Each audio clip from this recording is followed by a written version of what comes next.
And we are live. This is Dark Journalist. What a fantastic crowd we have out there in the ideas room already. Of course, tonight I am joined by the lovely Olivia. Hi, everybody. And Olivia, I am the eye in the sky looking at you. I can read your mind. Mm-hmm. And tonight is all about NASA and the UFO file revealed with the COG and JFK combination. How does this all add up?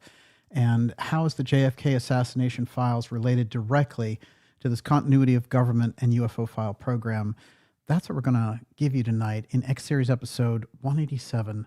This is Dark Journalist COG, JFK, NASA, and the UFO file revealed. Of course, we're going to be taking your questions in the second half. We'll go about an hour and a half with you tonight. And today's program, of course, overshadowed extremely by this tremendous air accident that took place and all of the unusual things about it. The most important thing, of course, right off the bat is the tremendous loss of life involved. And so we all send a prayer out to all of the victims of this American Airlines crash. I couldn't help, of course, but notice when this Secretary of Defense came out and he was talking about how this was a continuity of government exercise that the Black Hawk helicopter was engaged in. It lets you know later they try to, sort of backtrack on that a little bit. When they had Trump come out, he was like, I don't know anything about continuity of government. Well, he knows a good deal about it.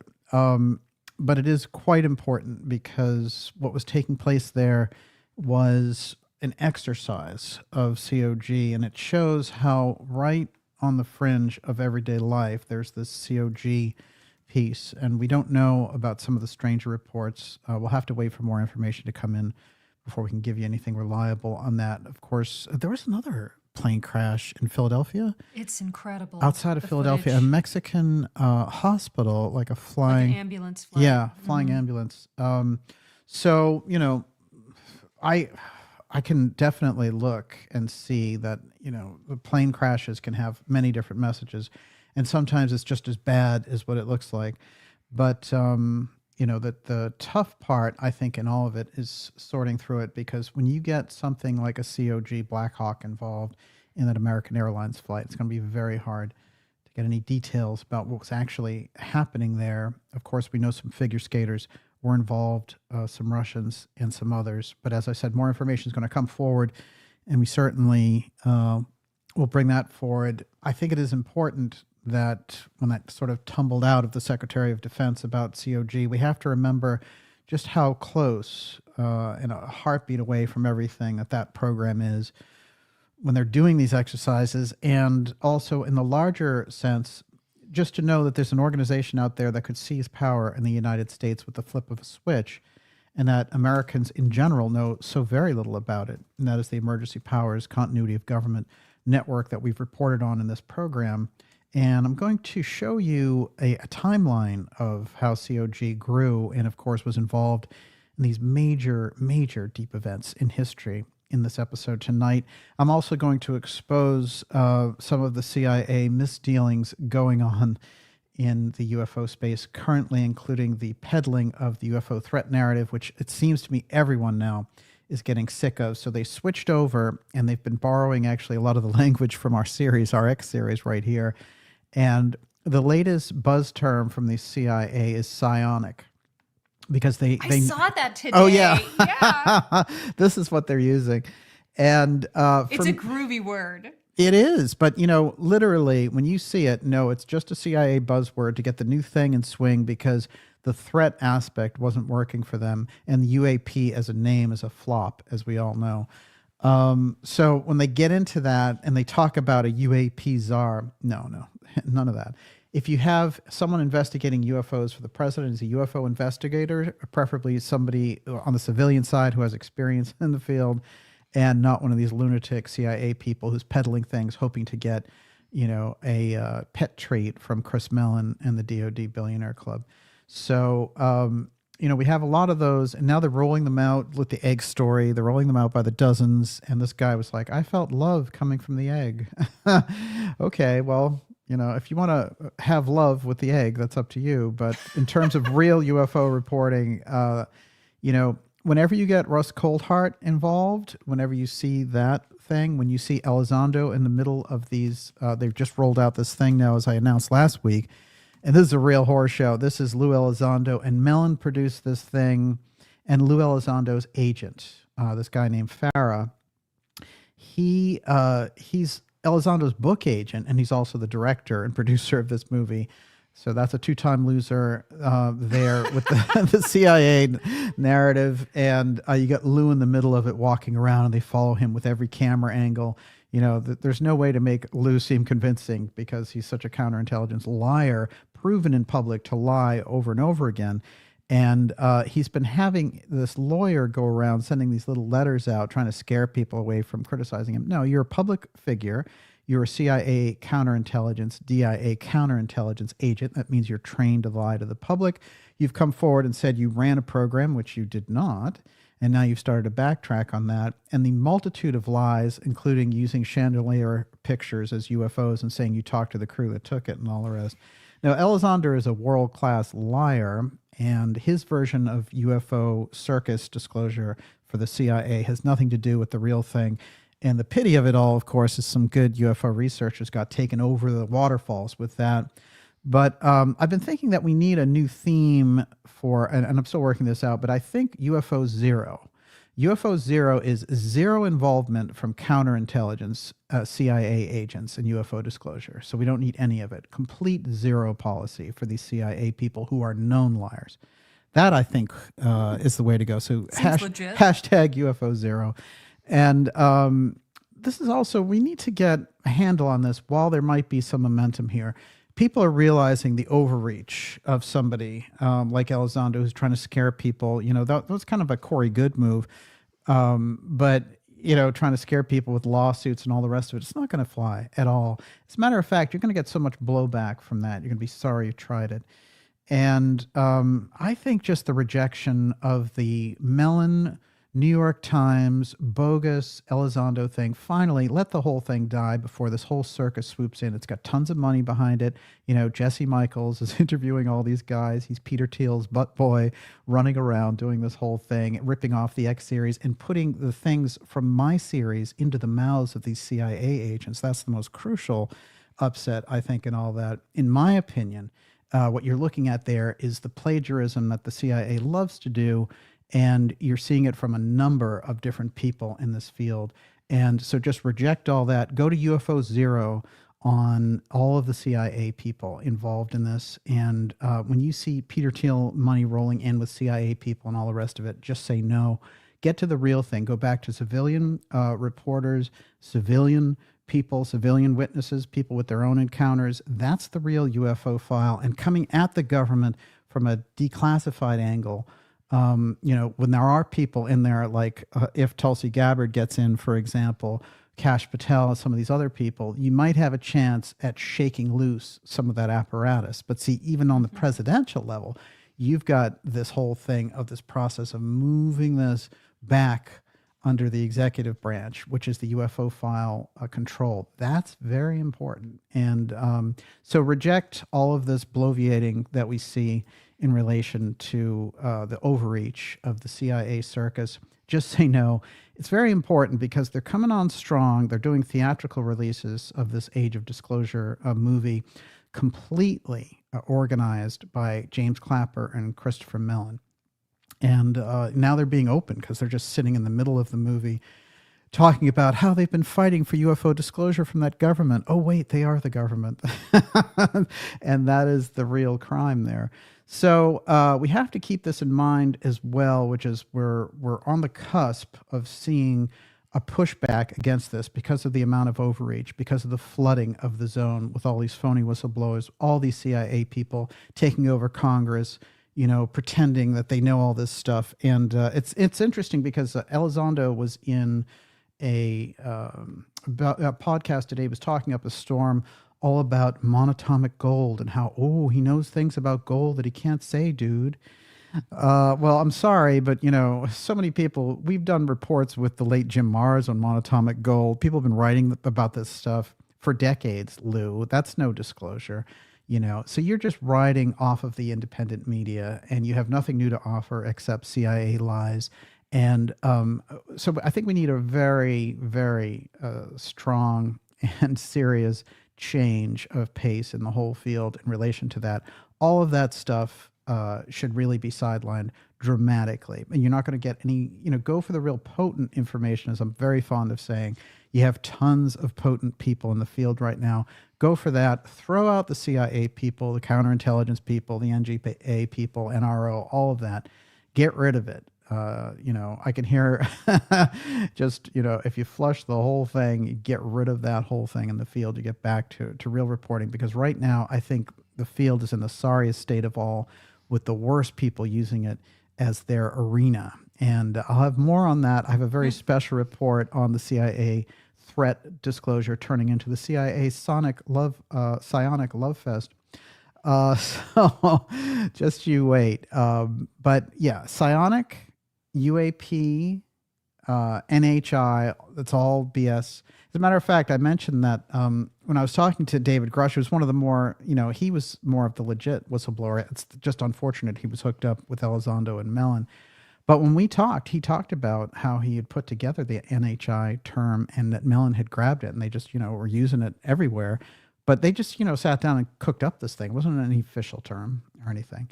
And it was like a shorthand, non-human intelligence. And so then they started to market this thing. It has nothing to do with anything. What does it even mean? Absolutely nothing. And it has nothing to do with actual UFO disclosure, which is important. Remember, there is a UFO file, but these guys are playing a role, and they have been ever since that New York Times bogus article, the Tom DeLonge scam, and all the rest of it.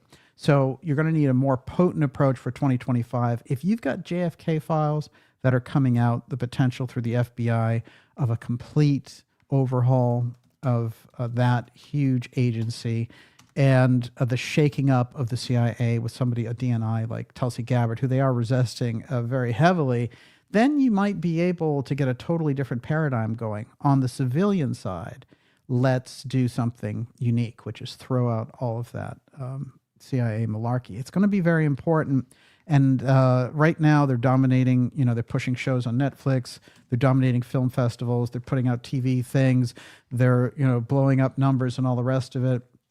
And they're coming in with, super production values, courtesy of Peter Thiel, but it's all based on lies and an agenda that they're trying to push, which is the UFO threat agenda, which they're now converting because they see that with the help of the Ideas Room and others, that we've been able to push this message out about a false CIA UFO threat narrative.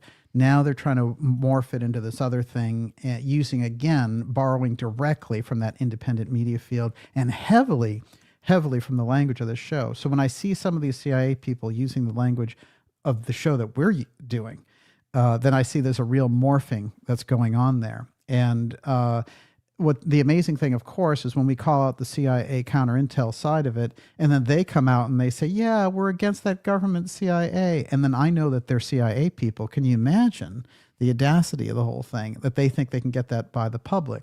So I think we've been able to stop them from hurling that curveball directly by the public.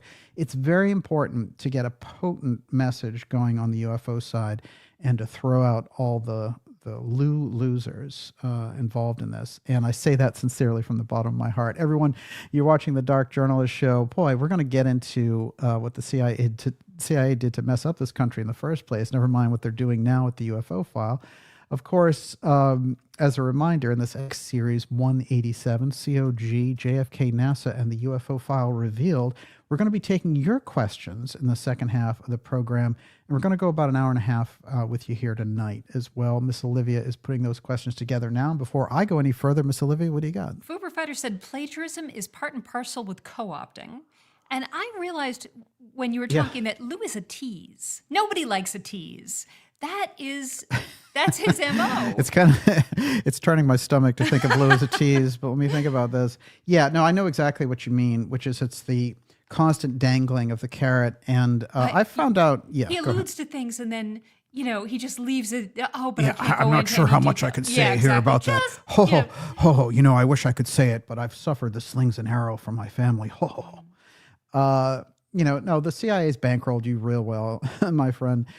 And I would say that this is not a personal thing against Elizondo, but they've used him as this figure in it. And so he's the one now. The fact that he's going after people trying to, independent commentators who are balking at the BS that he's been throwing for several years now, that's when it gets to a different level. And remember, investigative journalism is patently, but by nature, it is adversarial journalism. It's never personal, it can't be, but it is adversarial because when you're dealing with a process like this, which is insidious in the back, remember, if I smash the UFO threat operation by the CIA being peddled here through these different counterintel agents, it's the biggest story of the century. It'll smash that entire intelligence apparatus for a long, long time.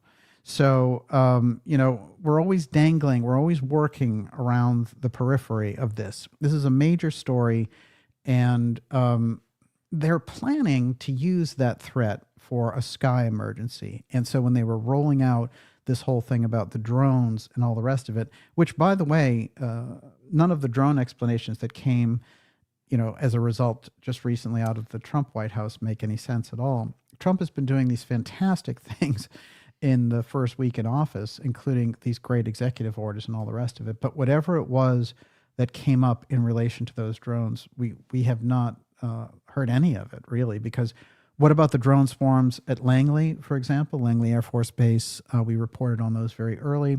All the Northcom exercises that were going on. This is how this all ties into COG, because, of course, Northcom takes over America in the event of emergency powers. And with the current split in the leadership model and the intense hatred of the Trump MAGA wing and all the rest, they're looking for excuses. They're looking for ways to get this back. And it's very funny. I'll mention this. I had the great occasion to be on the Alex Jones show this week, and it was a fantastic time. And, I've been on the show many times, but it's always interesting to me just how deep, in a way, Alex is willing to go when he's known as this fighter on the political side. But we were getting into very deep topics like remote viewing and other things. But one of the things that he said to a guest after we did our show, and I thought it took a lot of courage to say it, which is he said that he was afraid of what was going on.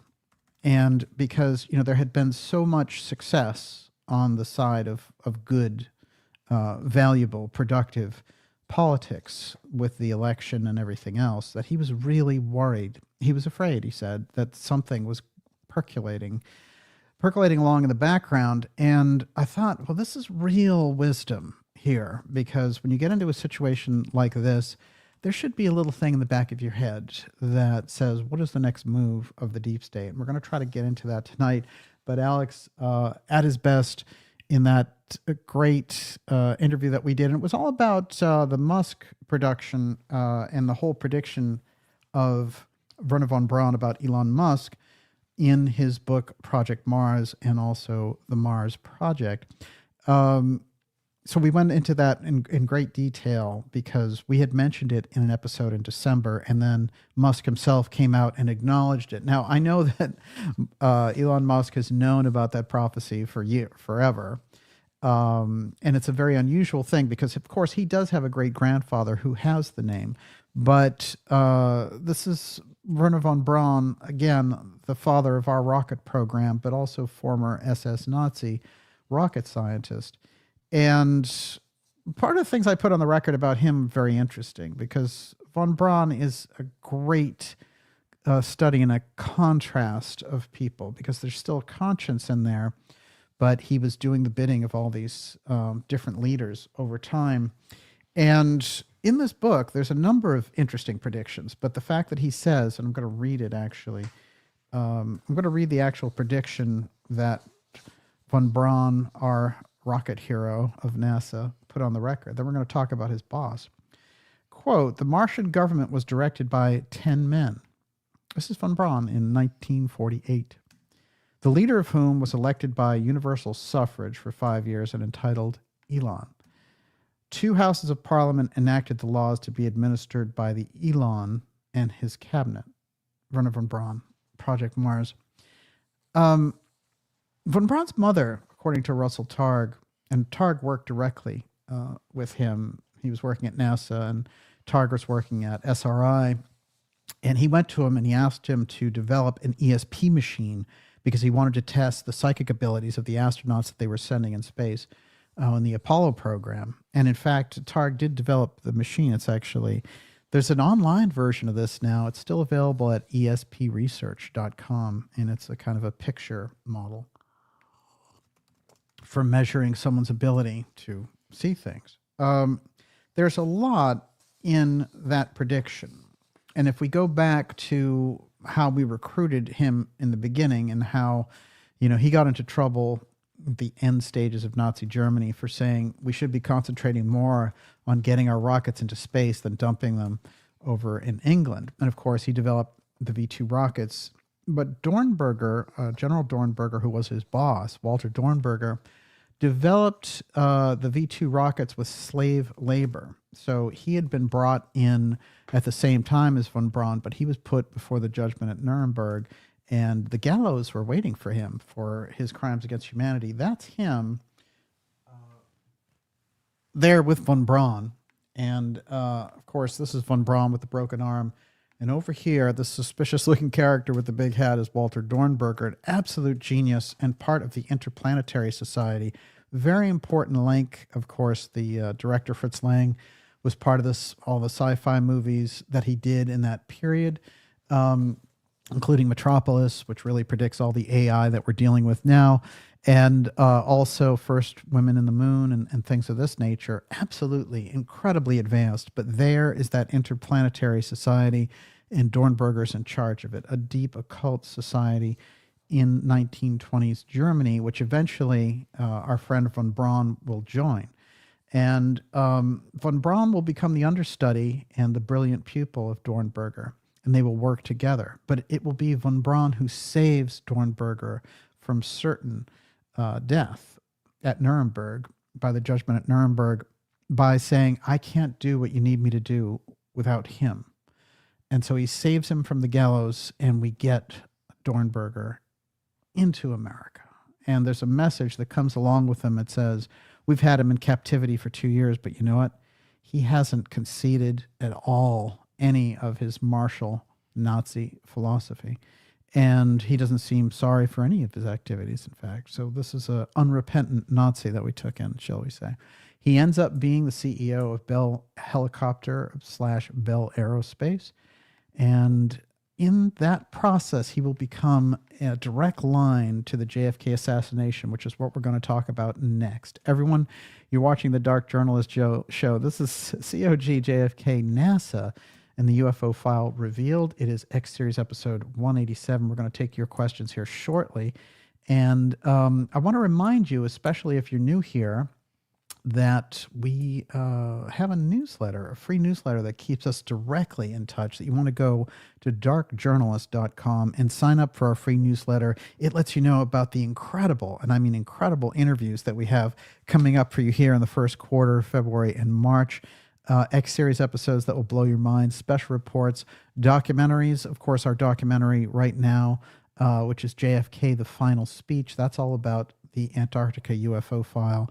JFK and the UFO file, and Lloyd Berkner is the key person there as that intermediary between the Robertson panel, which is the great study of UFOs in that period that he was in charge of, and the fact that this same Lloyd Berkner, the physicist that Kennedy was going to meet on the day at the Trade Mart there on his way to be assassinated, the person he was going to meet at 12:30 was in fact Lloyd Berkner. It's all in there in the documentary. We spent a great deal of time in production on it. It's there for you for free on this channel and available.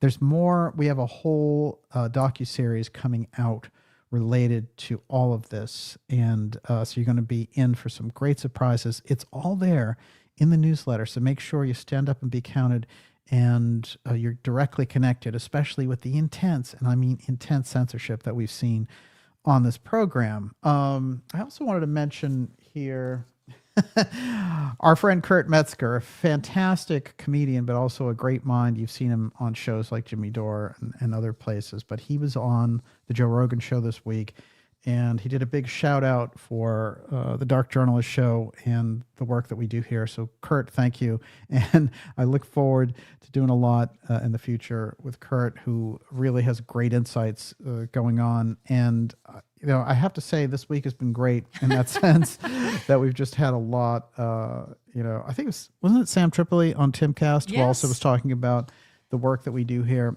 It's fantastic because it breaks through that wall of censorship that we see on the things that we do. And so it takes these enlightened guys to get it up there and get the word out. So thank you very much, sir.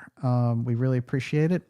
I want to also mention that there's going to be a follow-up to we did a really popular documentary last summer called The CRAZE and the HOTZONE, which was Hacking Atlantis. There's going to be a part 2 of that coming out this spring as well. That's part of a docuseries. I'm trying to do a series of those. And it's going to be all there. All the information about these series are going to be there in the newsletter. Make sure you stand up and be counted. Go to darkjournalist.com and make sure you're on that list. Miss Olivia, before I go any further, what do you got? Chris Lothian says some kind of UFO threat must be really important to them if they keep coming back with new variations. And Ellen Patterson says, if there were a COG takeover, what would happen if the military did not want to give power back to the regular government? Yeah, exactly. Well, these are all variations on a takeover theme.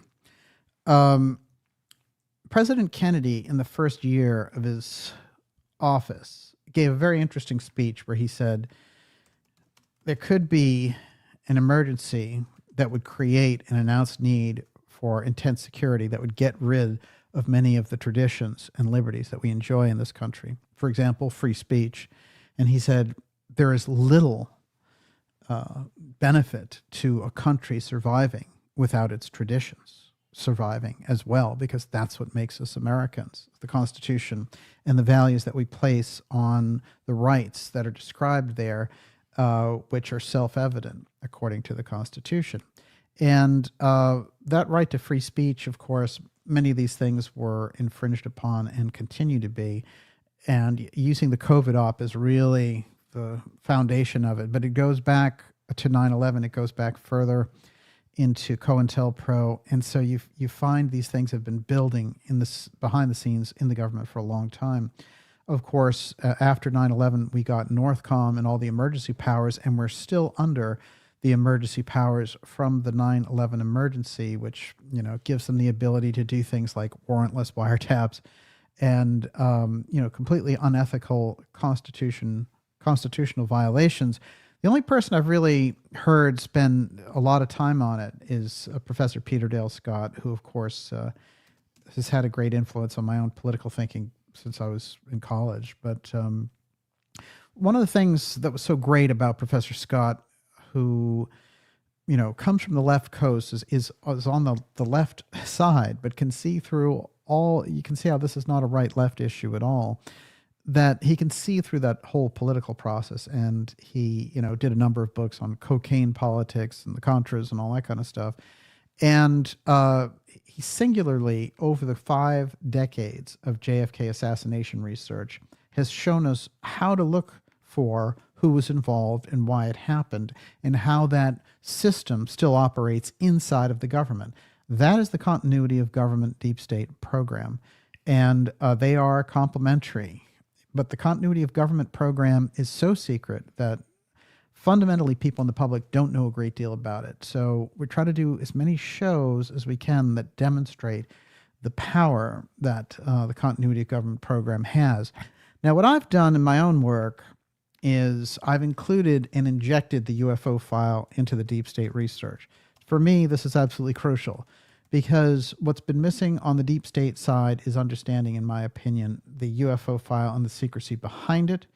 And on the UFO side, the research skills that the deep state researchers have, the UFO people in general in that field don't have they don't understand things in relation to the government, how it uses things like assassination and all the rest, and how they keep secrets.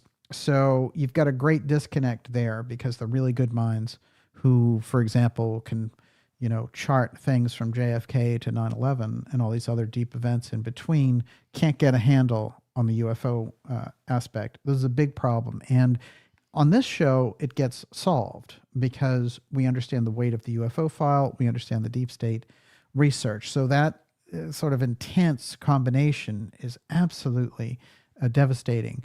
That's where things become very potent. And if you can get those going, and there's no ode to Chris Mellon, there's no ode to that counterintelligence CIA mob that's been moving in. If you can get that independent research that is coming from this place of looking at the deep state research with the UFO file in mind, because the UFO file is in the heart. It is hanging over these deep events, and in particular, the JFK assassination, which is why the files are going to be so interesting. Not that there's going to be a smoking gun that says, hey, look, it's all about UFOs.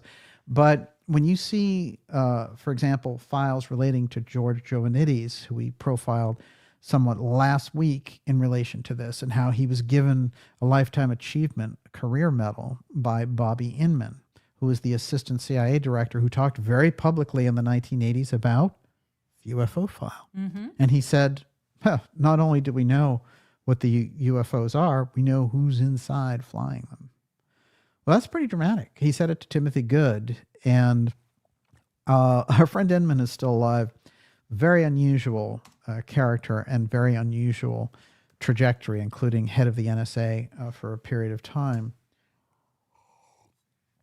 A lot of these records that will come out will give some of these senior figures, it'll give them a spotlight that they don't want, but it'll also give them the ability, as a kind of faux deathbed confession, to put something on the record that could be usable. And it's very interesting with Inman because he operates in a very shadowy place where he did at a certain point come out and talk about things relating to, in the 80s, it was ultra secret on the intelligence side to talk anything about the UFO file. So, and he comes up tonight as well, but you can see hanging over the crime of removing the president, the first deep state revolt against the presidency in 1963, and then the progressive cover-up of that crime through decades, over decades, and the obfuscation of the crime away from aerospace, away from intelligence, to, mafia and things like that, which you can't be the mafia and pull off a crime like the JFK assassination. So I'm going to show a little bit about JFK, COG, and NASA right now, and then we're going to roll in the UFO file aspect to make this episode complete. Everyone, you're watching the Dark Journalist X series 187. Okay, it's JFK, NASA, COG, and the UFO file revealed. Before I take a big dive into all this, what do you got? Okay. Blazon River says, if COG was enacted, what branch of the military would be in charge? What would the Navy's role be? And YouTuber 427 says, this would hand off to Davos crowd and then begin combining areas of control across the Canadian and U.S. borders, etc., in order to eliminate strong sovereign countries. Well, yeah, it could produce a ripple effect like that, I think is accurate. But the thing is, it would all happen here first. Okay, so what we need to understand is that Northcom, Northern Command, that the person who's in charge of Northern Command also heads up NORAD, which is the aerospace air defense of the entire North American continent. And that individual is the COG combatant commander. So in the event of an emergency, he becomes the complete dictator of the United States.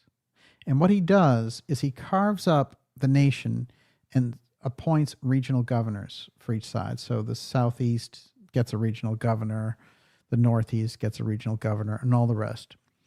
And his job in relation to all this, and remember, even this is sketchy because they keep it so ultra secret that it's moved further and further out of oversight over Congress and other people, and it's become a self-supporting system of its own, with its own budget, with its own massive underground bunkers, but also underground facilities that would blow our minds, apparently.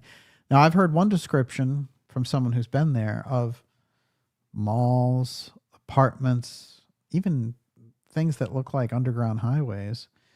It's a whole civilization, down there. But really, it's a group that's built this structure up over time. And you need to understand it as something that came directly out of the Eisenhower presidency in relation to a legitimate threat of nuclear annihilation from the Soviet Union.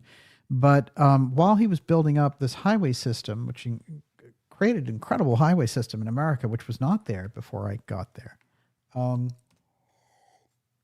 simultaneously they were making an incredible underground infrastructure. And to a degree, it made sense. The problem is the people who were appointed in charge of that became further and further disconnected from the oversight of the overworld, the public state, so the overt government. And so by the time you get to Kennedy, it's a real clash because the Central Intelligence Agency is so in charge of worldwide events. But what happens there is the continuity of government personnel start to get used. And in the case of, there's several individuals who are from COG who were involved in the Kennedy assassination, including Secret Service agents and people who were in charge of doing things like, getting a translator for Marina so they knew exactly what she was going to say about Oswald. So I want to go directly into the Kennedy case here for a moment because we're anticipating these records in the next couple of weeks. That's when the process starts of them declassifying them.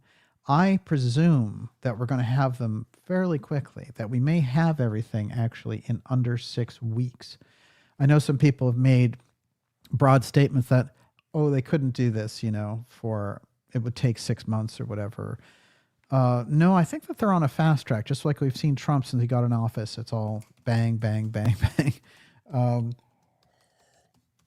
And there's a purpose to that also, including the fact that with the huge reshuffle inside the intelligence agencies and the FBI, he's trying to get out the honeycomb of intel assets that really belong to that deep state. And it's not going to be easy, that is for sure, because the president has tremendous powers, but also has limited powers in certain aspects of government. But he came in with a plan to do this. That is for certain. That's why we're seeing so many very effective executive orders, for example, relating to the border and relating to shipping back criminal immigrants who came into the country illegally. And then, you take a place like El Salvador where they're like, hey, everyone, it's the El Salvador miracle. Well, what he did was he dumped all of his prisoners on our doorstep, which lowered their, they didn't have to pay for their prisoners and all the rest of it. And it lowered their crime rate and all. So the success story is America was enough of a sucker to take all of those people in. Now, I think that there are also a lot of the things that they were doing in the Biden administration was fueling anger and hatred against illegal immigrants. And so it put them in a much worse spot than they were in before, where they were, coming in, but it wasn't in such a mass. And so it was bad for everybody, I guess is the point there. But they were trying to take the entire structure of America down. And this is what the orders that they were under, whoever was running the administration under Biden, because clearly he was not. And I'm sure Obama had quite a bit to say about that. But I do think it's important that, there is a humane side to these things. And what's going on with them shipping back criminals and things like that? That is a process that makes sense for the country, because the country will collapse just from the amount of resources that would be drained from these countries dumping their criminals and undesirables into this country. So the thing is, when you get into that, it's like I was saying with El Salvador as the model. Many other countries did it, Venezuela and all the rest. So America just can't sustain that. And so these countries need to deal with their own problems. They certainly get foreign aid from America in any case. So this was dramatic overreach by those groups. And I think the Trump presidency is a corrective on a number of these levels. And, he has to make all the right moves going forward. And we'll see if all of his appointments do go through and pass the Senate. I know that the Tulsi Gabbard DNI appointment is in trouble right now because you have a lot of cowardly lion Republican senators. And, we had the whole display of the Democratic senators trying to grill Bobby Kennedy because he wants a more healthy America. and he's trying to take on the pharmaceutical companies. And here you have the Democrats, who are supposed to be, all about being anti-corporate and all that stuff, showing their corporate fangs and all that money that they've been getting and all the rest of it. So we need to remember this as a process, that the reason we got here is because the pharmaceutical money, and the control of these individual groups, Soros money and the media and all the rest of it.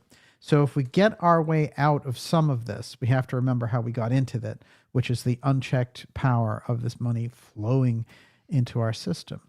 So when we talk about unchecked power, the continuity of government program is something that is not very well known in general by the public. So part of the description that I gave there about the underground infrastructure and the way that it was developed by President Eisenhower, you could see it. You could definitely see how they wanted to survive a nuclear attack.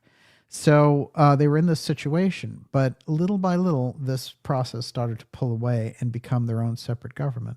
So when they show up in all of these deep events over time, like the Kennedy assassination, there are very interesting, unusual overlaps in the Kennedy assassination that run COG, NASA, post-war Nazis.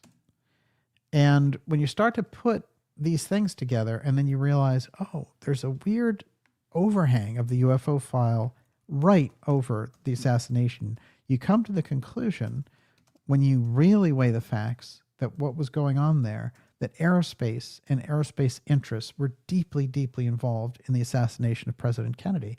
And this is the thing that's been left out, kept out, and they keep looking for you to look for a state actor, oh, the records will show that Russia was involved, and that's an old op. I mean, that op really came around with Oswald having been in the Soviet Union.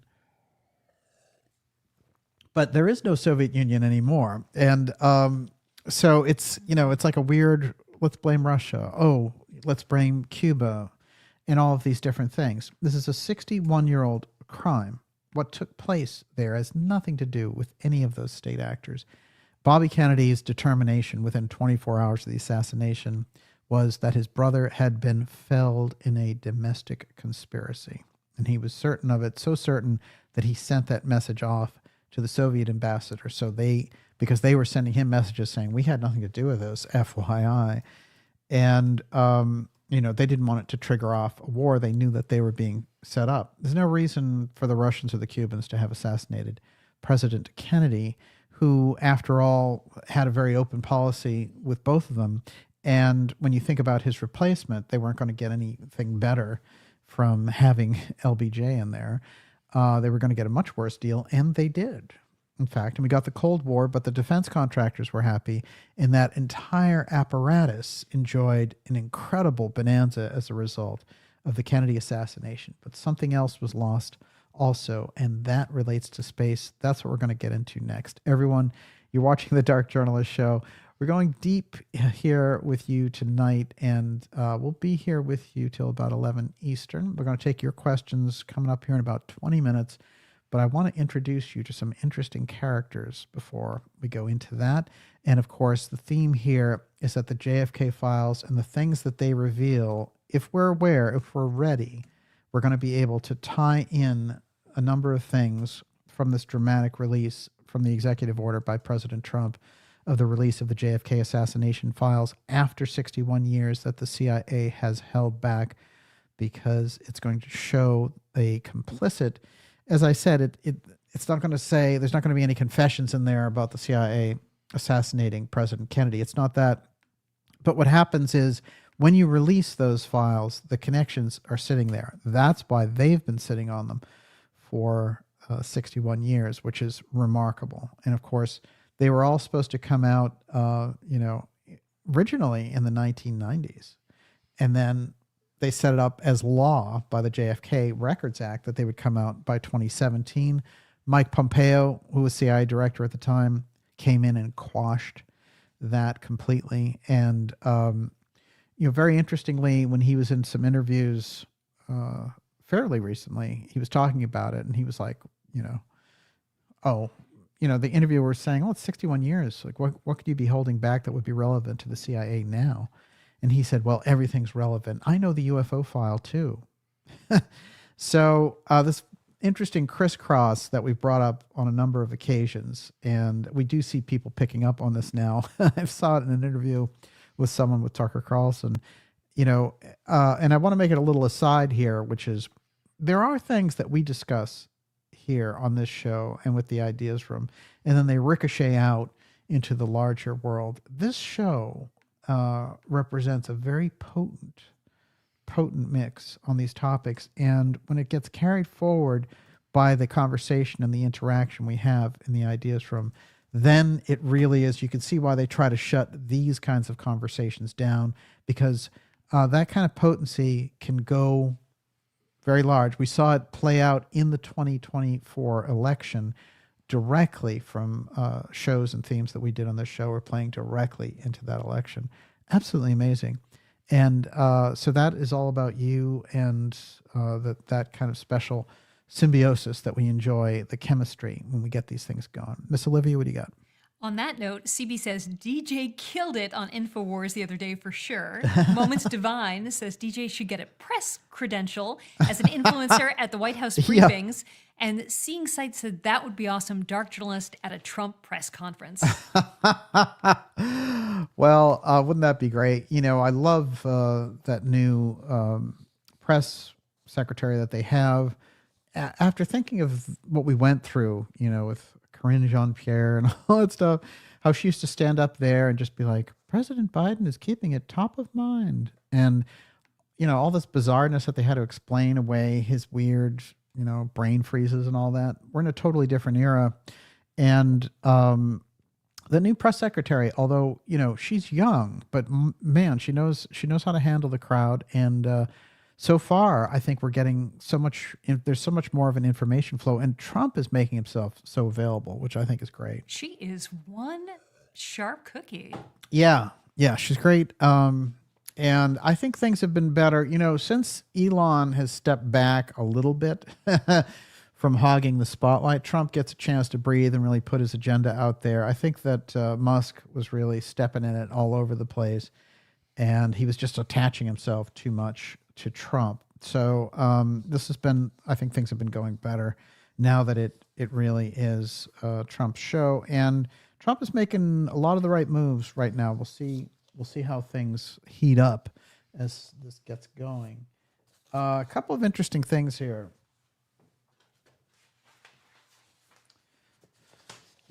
Whenever you get around the JFK assassination, there's always a witness list this long of people who were bumped off at any subsequent, first off in the original investigation, then in the Warren Commission investigation, then in the House Assassination Committee investigation, in the Church Committee investigation, the Pike Commission investigation, and the Rockefeller Commission investigation, and finally in the ARRB, the Assassinations Records Review Board, JFK Act assassination. There's some people bumped off there as well. And so this rolling, getting rid of the witnesses thing was a major theme.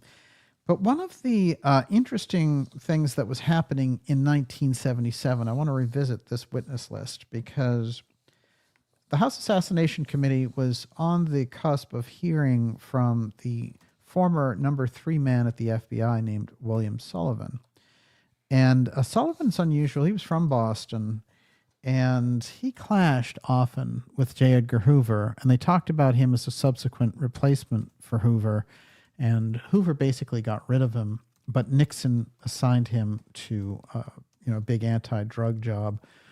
But he was starting to call out J. Edgar Hoover in the 60s, in the late 60s, for COINTELPRO activities and targeting citizens and the highly illegal uses of FBI powers and surveillance and wiretaps. He did also an interesting thing, which is he brought up all the inconsistencies with the Warren Commission report on Lee Harvey Oswald. And I have some interesting quotes from him, but I thought that this was interesting because he was, good friends with Robert Novak, who was a big journalist at the time in the 70s. And he went on to do Crossfire and other things. But he died before he could give his testimony to the House Assassinations Committee. And Robert Novak recounts a curious little conversation before his passing away here. And here it is.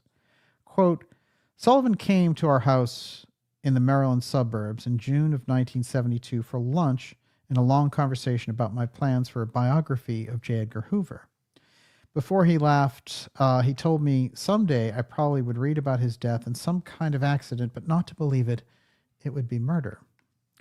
On November 9th, 1977, days before he was to testify to the House Select Committee on Assassinations, 20 minutes before sunrise, 65-year-old Sullivan was walking through the woods near his retirement home in Sugar Hill, New Hampshire, on the way to meet hunting companions.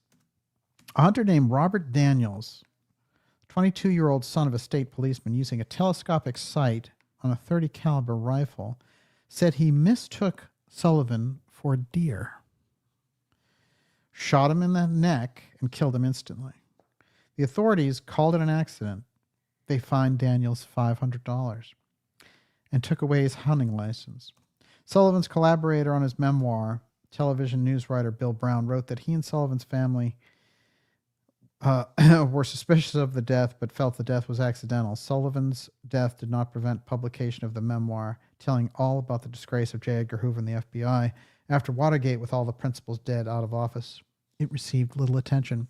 There's so many stories around the Kennedy assassination like this. So there's a certain amount of information that exists in the FBI about the Kennedy assassination. There's a certain knowledge base in the CIA and information about the Kennedy assassination in these different divisions, in these different ways. And when you see people like they got rid of certain gangsters around the House assassination committees, but they also got rid of a very interesting list of people. I'm going to read this list. This was in 1977. This was the second wave of witnesses that they got rid of. And what I found interesting, let's see, now Jim Marrs did a report on this. I'm going to read from the late, great Jim Marrs, who we spent many, many hours on the phone with. This is what Jim had to say. The year 1977 produced a bumper crop of candidates for listing under convenient deaths connected to the JFK assassination, including the deaths of 6 top FBI officials, all of whom were scheduled to testify before the House Select Committee on Assassinations. Look, that was a season of assassination. They got rid of them 6 in a row. And we see that this deep state power, these are the types of things that they're capable of. So when you get around declassifying records and things of this nature, this is a crime that's 61 years old. But nonetheless, when we're looking at the kind of declassification that Trump is doing, watch out for some of those things deep inside of them, getting rid of these people who can connect the dots on a different level. 6 is a lot. Lewis Nichols was a special assistant to J. Edgar Hoover, as well as Hoover's liaison to the Warren Commission. Alan Belmont also was special assistant to Hoover. James Cadigan was a document expert with access to many classified assassination documents, while J.M. English headed up the FBI laboratory where the Oswald rifle and pistol were tested. Well, he knew a great deal. He knew that the story didn't hold up. He knew that it probably wasn't even Oswald's rifle. Donald Kaler was the FBI fingerprint expert who examined prints found at the assassination scene. What was the episode that we did recently in relation to LBJ and his hitman, Mac Wallace, and the tape that came out that the Alex Jones team put out 2 weeks ago? That was from the grandson of Billy Celestes. Now, it's interesting because I've pointed out with LBJ, it's a complex situation. We need to keep this in mind also. When you get around who benefits in this case, when you look at LBJ and his political circumstances at that point, it's very important to know him as the man who's going in to the presidency. They needed that lined up tight. What was happening at the time was his people were going to jail. Billy Celestes, his business partner, was already indicted. Bobby Baker was going to jail. Lyndon was next. Bribes, cotton allotments that weren't there, government subsidies, all kinds of crimes. And the death of Henry Marshall, who was the agricultural official that was killed by LBJ's hitman, Mac Wallace. Now, it's interesting because one of the fingerprints that were found in the Texas School Book Depository were of this Wallace character. And so therefore, on some level, one of those people there inside of the plot, Wallace was representing, as it were. What I found out, of course, about Wallace is that even with his, murders well documented, including the shooting death of Douglas Kinzer, who was a Gulf pro in 1951, he got an ultra top secret job for Ling Temco Vought, which is a major experimental aerospace company, the CEO of whom, the top shareholder of whom, owned the Texas Schoolbook Depository. That is D.H. Byrd. And D.H. Byrd, of course, incredibly powerful oil man, close friends with LBJ. And he, as we put out in our documentaries on the subject, was the cousin of Admiral Byrd and funded all of his Antarctica missions. As a matter of fact, as soon as the assassination happens, what is it that D.H. Byrd does? Well, he comes back from a safari trip to Africa, which was a good cover story for him, and he heads on out to Antarctica. So the strange Antarctica interplay with all of this relates directly, in my opinion, to the exotic technology testing and some of the things that were happening there in the background. LTV becomes very, very important on a number of levels. And one of the things I want to say about LTV also is they, at that point of the assassination, they were not a company that had a very dominant balance sheet because they'd run out of certain government contracts. When the Kennedy assassination happens, they get allocated so many contracts through LBJ that it turns D.H. Byrd's $3 million investment into $55 million within just 2 short years. In 1960s money, that's incredible. That's over $500 million. So, we're looking at a lot of money moving in relation to that. But what I want to fix in people's minds when they think about this case is when Lee Harvey Oswald goes in to punch the clock for $1.25 at the Texas Schoolbook Depository, he is working in a building where the owner is the owner also of an experimental aerospace company. Aerospace is the fingerprints of aerospace are all over this case, and those fingerprints are deep in the case, including on Oswald, who, after all, according to Jim Garrison, when he interviewed all of Oswald's employees, said he was going to work at NASA. Oswald already had a high security clearance.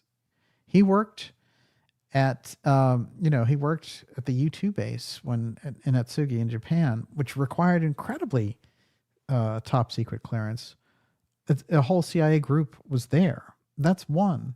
But he also worked at Jagger Childs Stovall, which was a company that processed the most secret photos for the United States government. And there was a group in there, NPIC, which from the government sent to Jagger Childs Stovall all of the UFO photos, the most important, great photography and the most secret. And so Oswald had access to all that while he was working there. And so that's all before he gets into the Texas Schoolbook Depository. So we have to look at Oswald and the way that he was handled in a totally, totally different light. This is the type of thing that we can prove out of the records. And the temptation, the things that they're going to do, they're going to try to obfuscate the case. They're going to bring up things about the mafia or whatever it happens to be, or a state actor. No. Go directly into that intel shadowy corridor of the aerospace line with this, as Jim Garrison did, and you get very close to the truth in the JFK assassination, and sitting right in the middle of it is the UFO file. So keep that in mind. Before I go any further, Miss Olivia, what do you got? Gora G says Oswald has spook written all over his career. Yeah. Well, let me introduce you to another spook who also had CIA UFO fingerprints all over him, and who imitated or was one of the Oswald doubles who set him up in a number of different situations, and then showed up as a kind of strange Judas in the Jim Garrison situation when Garrison hired him as security chief and he bugged Jim Garrison's office. I'm referring to Gordon Novell, whose ex-wife went forward and said, oh yeah, they used him as a double for a number of different things with Oswald when he was very young and first got into this. And it was interesting because they were both from New Orleans.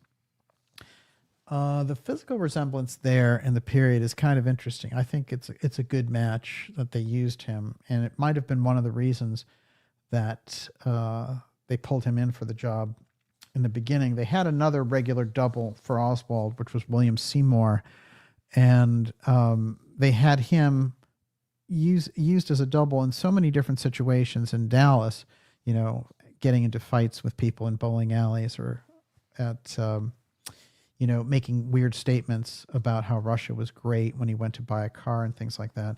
That was William Seymour, another dupe of Oswald, and you can see the resemblance there. Maybe Seymour is a slightly better looking guy, but better bone structure. Yeah, they definitely, they knew how to line this up. The reason Norvell is so important, and it comes in from a lot of different angles, but he got, after doing all of this incredible sort of counterintelligence work, getting deep, imitating Oswald, getting into the Garrison situation, bugging Garrison's office. Later, Garrison will have the ability to prosecute him for arson. And the building where he was setting off the arson was the same building where Oswald worked. This is later. This is after Oswald is dead and everything, but it's where Bannister and Oswald worked. It's quite interesting, and he was in fact convicted and sent to prison. So in a sense, Garrison got the last laugh on that, but he got bounced out of prison pretty quickly, and there were a lot of questions after the fact that Garrison had about this character who had infiltrated him and had said, hey, I can be your security chief, make sure you're not bugged and all the rest of it, while he was doing the bugging. So Garrison got taken in relation to that one, unfortunately. But Garrison's case, of course, we know was thwarted by the Central Intelligence Agency. We know that because the assistant to Richard Helms came forward and said that Helms was asking regularly, how can we help Clay Shaw fight off Judge Jim Garrison? Well, if Shaw and the CIA didn't have anything to hide, why were they interested in fighting off Jim Garrison? It's very, very interesting. And of course, Shaw also in history was one of the officers that Werner von Braun surrendered to as a series of those paperclip scientists and the troops that they surrendered to. Shaw just happened to be there. So that footprint in history, I think, gives us some very, very interesting background. But I will say that Novell became such a leading advocate for the whole free energy UFO side of it, and became in the last decade of his life so close in on that UFO file, promoting that. I'll tell you what's fascinating about him, which is as soon as the Bob Lazar story comes out, he goes and has a meeting with Lazar. And when I think about the work that he was involved with for the deep state, and, he talks openly about working for people like, U.S. Attorney General Ramsey Clark and others. But he shows up very mysteriously working with characters like John Alexander and others on the UFO file. And when we remember this crossover of these JFK characters who are deep in the UFO file as well, there's a crossover there because the level of secrecy they're operating on, whether it's directly as an agent of the aerospace companies like Boeing and defense contractors, like Lockheed Martin and Skunk Works and things of that nature, where we know they do this process of redeveloping the exotic UFO technology. Somebody like him is kind of an ultimate figure to look at the prism of this whole thing through. Because when we see him, remember what he's doing. Early in his career, he's imitating who? Lee Harvey Oswald. Later, he's bugging who? Jim Garrison. Later, what is he doing? He's showing up as the shining star of the UFO file, promoting people like Lazar, working with, that whole crew, bringing that piece in. So when we think about this, we have to remember that there are characters like this who help us. If we look through them, we can see the strings that are operating in the background. Something quite interesting is when, the former owner of Hustler magazine, Larry Flint, who had a very checkered career, but also was very interested in the JFK assassination and put out rewards and bounties and things to get information on it. One of the people who came in and moved in with Flint when he was starting to dip into drugs and becoming bizarre in this process, after being shot and basically, he had to live his life in a wheelchair. Novell moves in with Flint. And Flint is there devising ways, and he's hiring Mae Brussel, and he's putting out this magazine called The Rebel, and they will do one of the only magazine articles about the fascist influence in the JFK assassination. It's very interesting that Novell is sent in, and, from all accounts, Flint thinks, well, I found a real inside guy that we can work with on this. And it was Mae Brussel trying to tell Flint, saying, you're being dogged by a counter intel guy and you don't want to trust that situation. I can't work with that.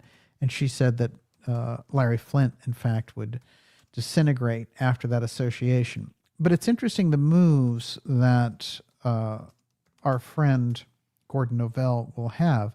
One of the interesting acquaintances he had as a young man was John DeLorean. And he said that with DeLorean, when they were younger, they were constantly talking about UFOs and how they did what they did, and some of the apotheum effects that came off of those UFOs, including speed, defying time, and all the rest of it. DeLorean became so fascinated that he created, the whole bizarre car line that he did. And it's interesting because that's what they used in Back to the Future as the time machine, of course. If you go back to the 80s, how unusual it was that DeLorean was the person making that car, and the story was all about time travel. Think about it. Everyone, you're watching the Dark Journalist Show. Here we go with episode 187 of the X series, COG JFK NASA and the UFO file revealed. We're taking your questions here momentarily. We just got through, and there's going to be more about Gordon Novell as we play the evening out. We'll go with you, let's say, until about 11 here. And before I go any further, what do you got? Arvale says, wouldn't Oswald's security clearance have been revoked after his so-called defection and move to the USSR? Yes. There's a lot about Oswald that's unusual, that's on record, and it's not, up for debate about whether it's true or not. Not only does he go over to the Soviet Union, which was incredibly rare. It would be like an American living in North Korea now. It just didn't happen. There were only a handful. And we know that there was a false defector program inside the government for sending people over there.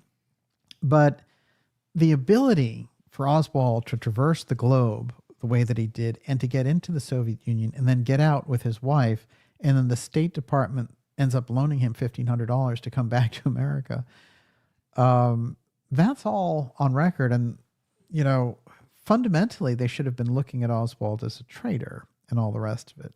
But the thing is, the reason he's not a traitor is because the mission that he was on was sponsored by the United States government. This is also something that they've kept from the public. And the CIA has always played off that they didn't know anything about Oswald.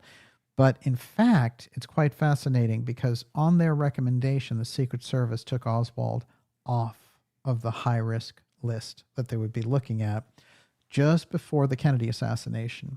So Professor Scott has something called the designated culprit, which is another term for the patsy, and he uses all of the 9/11 hijackers as the designated culprit. It's kind of archetype. But Oswald is the designated culprit in the JFK story.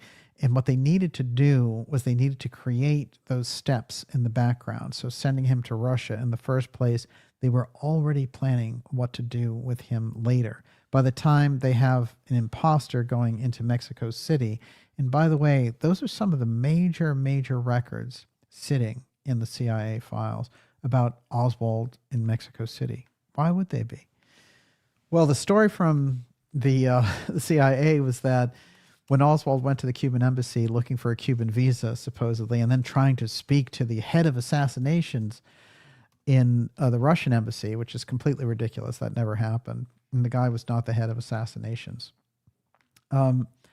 that when he went to the Cuban embassy, that the cameras failed. And so the CIA monitoring cameras failed and the embassy cameras failed just when Oswald shows up. So it's obviously not Oswald who shows up there, but his presence there is necessary. They need someone there pretending to be Oswald, demanding a visa to get into Cuba 6 weeks before the assassination to paint him as a communist killer of Kennedy when the time comes. That whole process has, doubles. And in fact, the fake Oswald had a relationship with a woman at the embassy, a sexual relationship. And she was like, Lee Harvey Oswald was blonde, and he was much more attractive than this guy. Who is this guy? So they were sending in, honeypots to massage the details and try to get Oswald some kind of backdoor passport to Cuba, at least on the record, even if he wasn't in Cuba. And this was all of that piece of setting up the phase one aspect of this story, which was those groups that wanted to participate in the Kennedy assassination wanted to be able to invade Russia or Cuba. The second angle and the second piece, which is crucial in all of this, is that the people who would use that phase one story and convert it into the phase two story of Oswald acted alone, because what they could do is say, there's going to be a war. We're going to have 70 million Americans dead if you don't go along with this fake version. So you got really distinguished individuals. And I've mentioned this before, that they got Earl Warren this way because he didn't want to participate. He knew what was going on. There's a weird shift in history here, too, because you're going to go back. If you go back to the Rosenberg's assassination in 1953, who are you going to find holding the puppet strings in that whole case? All the same players. J. Edgar Hoover, Allen Dulles, Earl Warren. They're all involved in that case. It's 10 years earlier. It's like a little snapshot before they get to this major big event a decade later. They're all working in concert around this. And of course, Allen Dulles, right in the heart of the Warren Commission, covering up all of the CIA dirty work in relation to the Kennedy assassination. And, it's been repeated by historians everywhere for years. Why on earth would you send in Allen Dulles, who Kennedy had fired, to investigate his murder? Doesn't make any sense.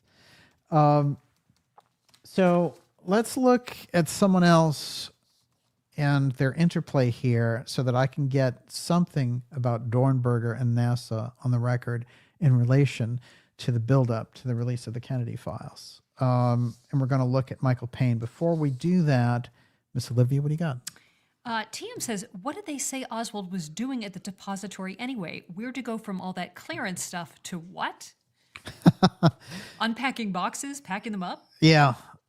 Yeah, and it's interesting how he got placed there. He got placed there through George de Mohrenschildt, who is another one of the casualties of all this. But it is through Ruth Payne and her husband, Michael Payne, that the job goes through, but on the recommendation of George de Mohrenschildt. De Mohrenschildt, who was somebody who shepherded Oswald around Dallas in what they called the White Russian community. This is very important. The Belarus aspect, Minsk in Russia. This is very important because that connection of those people goes back to the big money that was there in Russia with the czars and with all of these families and all of these groups that were bankrupted by this incredible movement that took over Russia and Stalin took over and all the rest. So that whole Lenin-Stalin piece that comes in and throws out all of the oligarchs, where does all that money go? Well, a lot of those people come to the United States, but they're sitting back there and they are planning, for Return of the Jedi. They want to get in there and overthrow that government. And so they are great allies in the United States for those dark forces in our country who wanted to do that. And they were thinking, oh, well, these guys have the know-how and the layout. So that White Russian piece is, people try to kind of go over the cliff, as I said, with things like the mafia or state actors and things like that. Look for the integral groups and the fact that there's so many oil geologists involved around the assassination and how unusual that is. But de Mohrenschildt is one of those oil geologists, and he's close with George Bush. In fact, when Bush becomes CIA director, at that time, they're starting to put pressure on people like DeMornchill. And they're going to call him before the House Assassinations Committee and give him a subpoena because they know that he knows more than he told the Warren Commission. And he writes letters to George Bush. And he says, help me out, old friend. I did something stupid. And the letters were made public because they came through these secretaries who are aware of them. And Bush, reading them as CIA director, is like, if I hold this off somehow, I'm going to look very guilty. So I'm just going to make it part of the public record. And those letters are interesting, though, because he says, our situation, we're being tracked by these people and these vigilantes. And, they're monitoring our communications and I'm being encircled by them. See, is there some way I try to write about Lee Harvey Oswald, and stupidly I did this and came forward and did some of this, and now I'm right in the bullseye with this. Can you help us out, old friend? And of course, he dies. He's another one of the Kennedy casualties, and he's suicided. It's meant to look like a suicide, but it's one of those things where he shoots himself with a shotgun. It's interesting to note that in that milieu was Michael Paine. So this gets us to the heart of where the assassination grew out of, because Michael Paine is quite fascinating, and he's the husband of Ruth Paine, of course, who takes Marina under her wing, and where Oswald and his children will be until Marina and Lee separate, and Oswald's living in a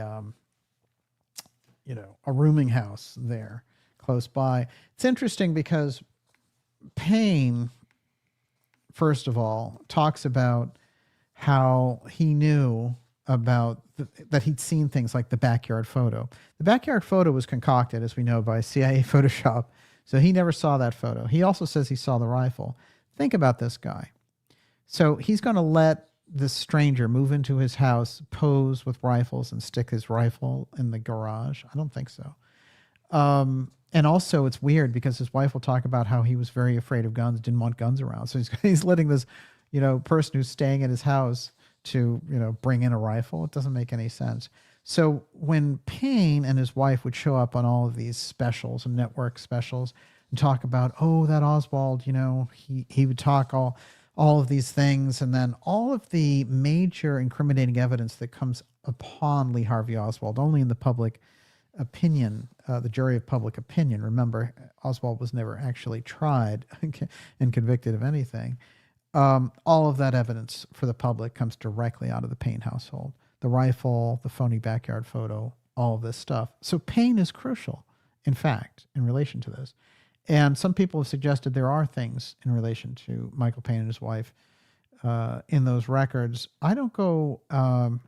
I think that they were used in this, and that the important interface of Michael Paine is Walter Dornberger, because Michael Paine's dad is one of the inventors of the helicopter. That's Arthur Young, who started a consciousness study group, and actually he had a vision of the helicopter.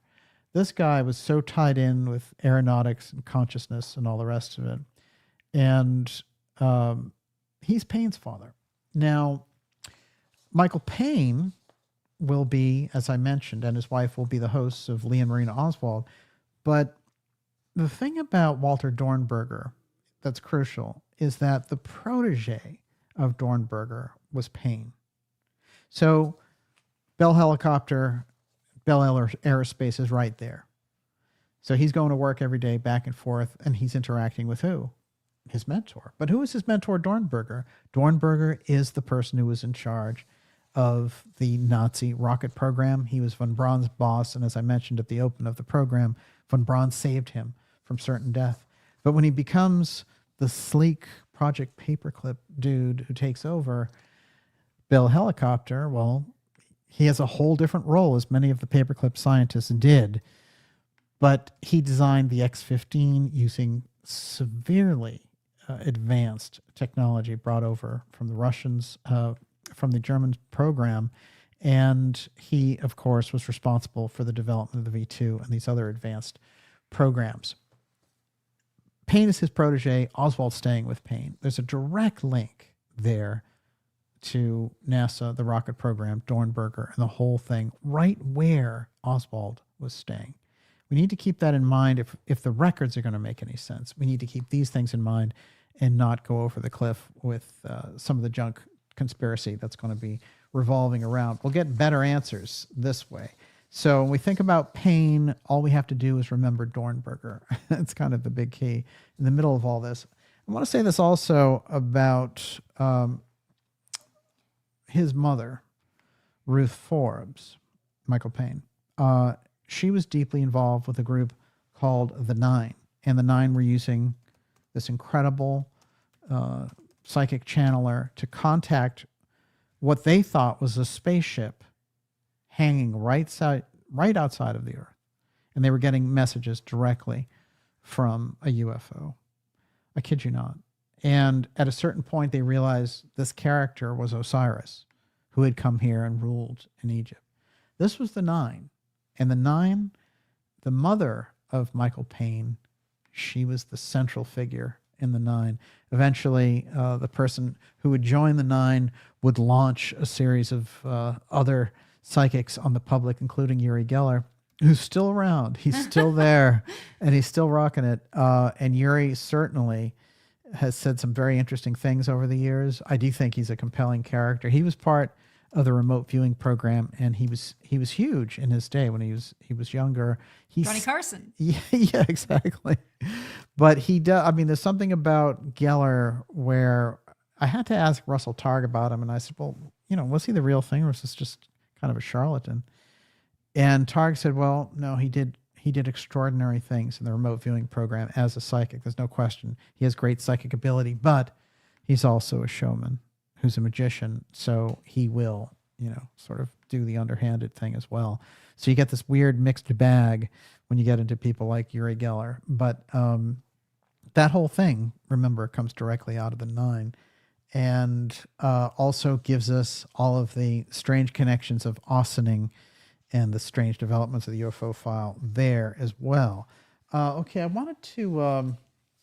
there's one more death I want to talk about here in relation to the Kennedy files, and that may open up some doors for us, and then we'll take your questions. Mm-hmm. Everyone, you're watching the Dark Journalist Show X Series 187, COG JFK, NASA, and the UFO file revealed. The UFO file is at the center of the JFK assassination.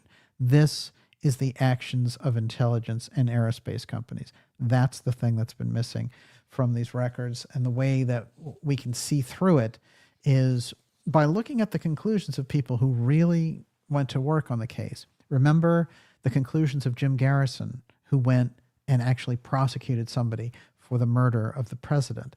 He said somehow the assassination came directly from the combination of the military-industrial complex, the aerospace side of it. They're the ones who put up the resources and the players for it. And he actually thought that the defense contractors used their own people. So, that is really a military coup, a takeover with intelligence help. But certainly the fact that he, who had spent so much time on the case, came to this conclusion of aerospace isn't often talked about because, of course, he was great at exposing the Central Intelligence Agency, and that was fundamentally where he felt this grew out of. And there's no question that he was absolutely right. The aerospace aspect is crucial, and one of the things that is compelling that I've pointed out in relation to this case is Garrison said the most important witness and character he came across in the whole case was Guy Bannister, who he knew from his own FBI days. Guy Bannister was the retired chief of FBI from Chicago. His early days, he had set about investigating the UFO cases, the first ones in 1947 for Hoover, who sent him out to the Pacific Northwest to do this, and there are all these news stories of him picking up discs and things of this nature, and investigating those cases and the early abductees. That designation of X that he gave to all of the UFO file piece makes him central in the development of the exotic X technology. And when he shows up in the summer of 1963 and he is the boss and he is hiring Lee Harvey Oswald to infiltrate student groups, it gives you the hint, it gives you the key of what was going on with the assassination. Garrison would say he was the key man. And of course, Garrison would find out that our friend Bannister would get assassinated himself or die of a heart attack, was it? Just the following year before he could talk to the Warren Commission. And I've pointed out before that his files, which were destroyed by the government, the list of his files was saved by his widow. It came out in a book by Bill Davy. And this guy wasn't interested in aerospace or anything like that. He was just going over the Garrison case. But he puts that list in the book, and right in the middle of that is the Dinosaur Space Warcraft file. That's the title of the file, and it's right underneath where the JFK assassination is. So this was the thing that Bannister was working on. It relates directly to the Dinosaur aerospace program, and I've put that on the record. This came up in relation to the whole Blue UFO file and the battle over Blue Gemini at the end of the Kennedy administration, where Kennedy said, what's going on? Where's this Blue Gemini thing coming from? I told them at NASA not to do this. Who was doing this? That's a second space program. And they realized not only did it not have official sanction, but there was no oversight. It was a development of a program completely outside of the reach of the executive branch. So Blue Gemini represents the opening of that secret space program. Now, just like with the continuity of government program into the future over decades, we have grown up with this infrastructure that's been going on. And in relation to the Apollo moon programs, which stopped in 1972, you've had 52, 53 years of unchecked development of private infrastructure in outer space for a secret space program that the public pays for. So now it's being privatized. Now SpaceX and Blue Origin are going out there to make it their own. But who built it all up? This is the same question. So you can call it COG in space, and I think that's a good way to think of it as well. And as we get into this web of how these things interact over and over again, we come directly into the central characters in the Kennedy assassination being involved in aerospace and intelligence. Those two factors inform the level of secrecy. And that's why looking at the files from that point of view is going to be crucial. A lot of people, I think, also have a personality thing where they're looking for one person like Hoover to be guilty. And I can appreciate it because he was guilty of so many things.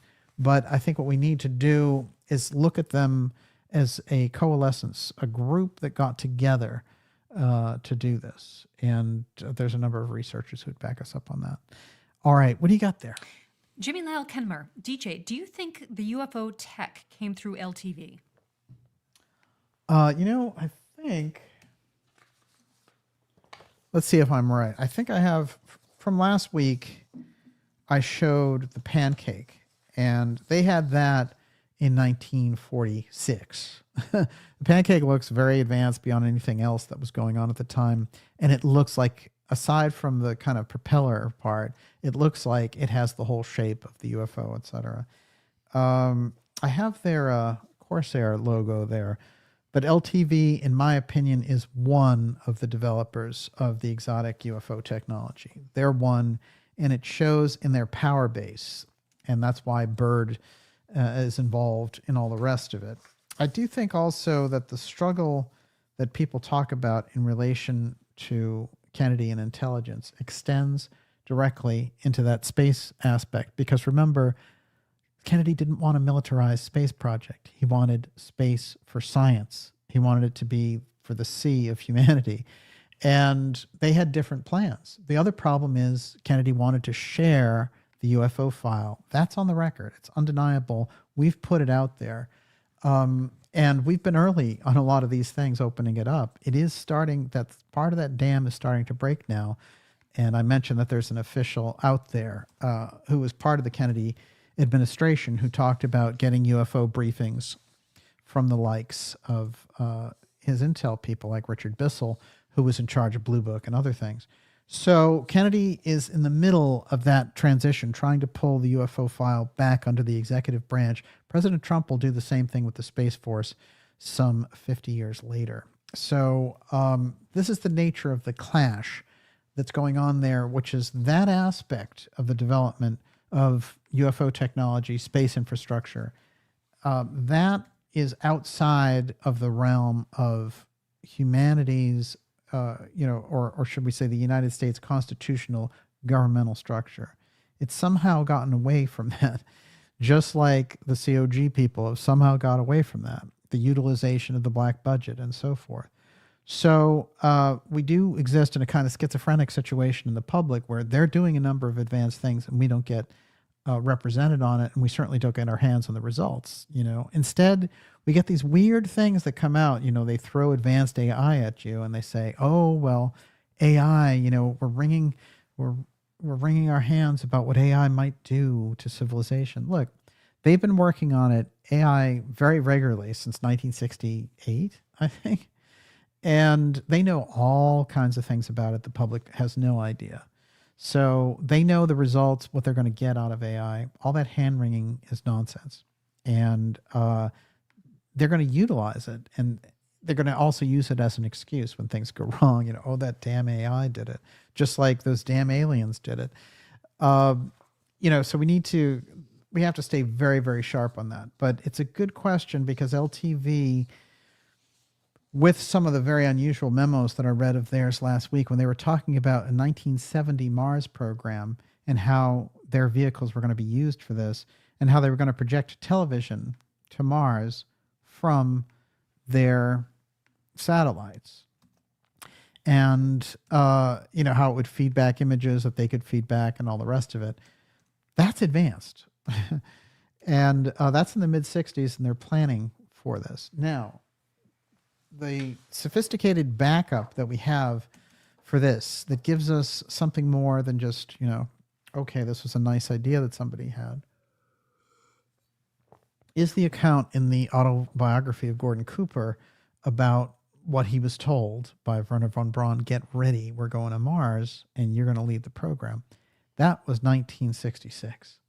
Later, someone taps him on the shoulder and says, no Mars, and don't talk about it. Don't even say anything about the Mars project.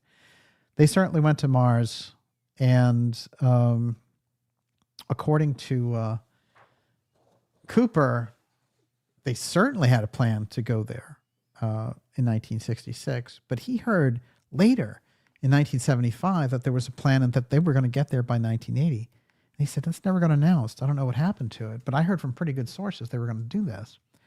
So I think it's a really good conclusion. It's a really good, sophisticated guess that we already went to Mars. So this whole thing about can we get to Mars with chemical rockets and all the rest of it? No, you can't. But with that Secret X technology, for sure you can. Everyone, you're watching the Dark Journalist show. It's X Series 187. I'll do one more piece and then we'll take it to your questions, Ms. Olivia. Okay.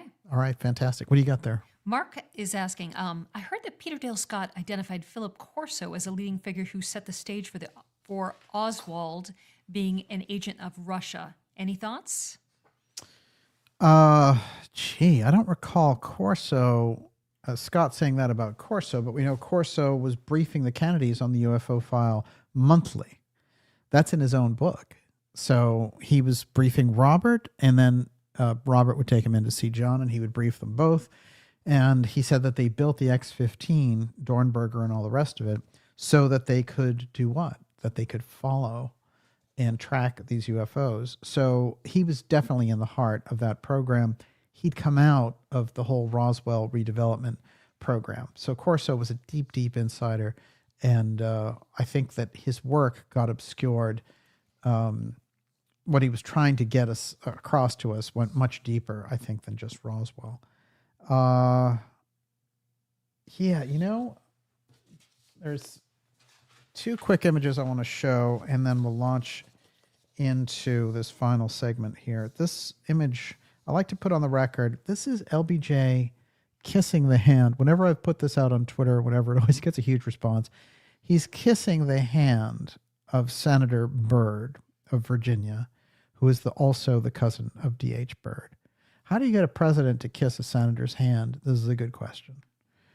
So keep that image in mind as we progress down this level. And also, one of the things I like to point out about Byrd is that he let himself run for president in the state of Virginia in 1960 and ended up holding 13 delegates.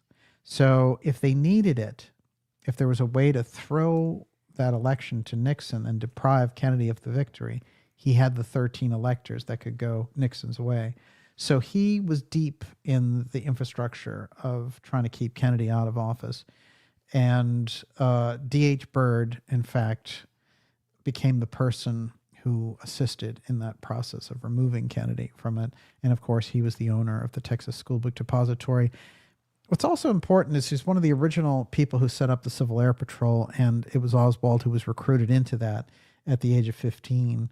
So the fact that he was able to tap this Civil Air recruit who'd been all over the world as a Marine, and then that they could place him in this building that this experimental aerospace company owned, and that Byrd, through his cousin, was connected with all those Antarctica UFO secrets, makes this crime. The UFO file is in the center of this crime.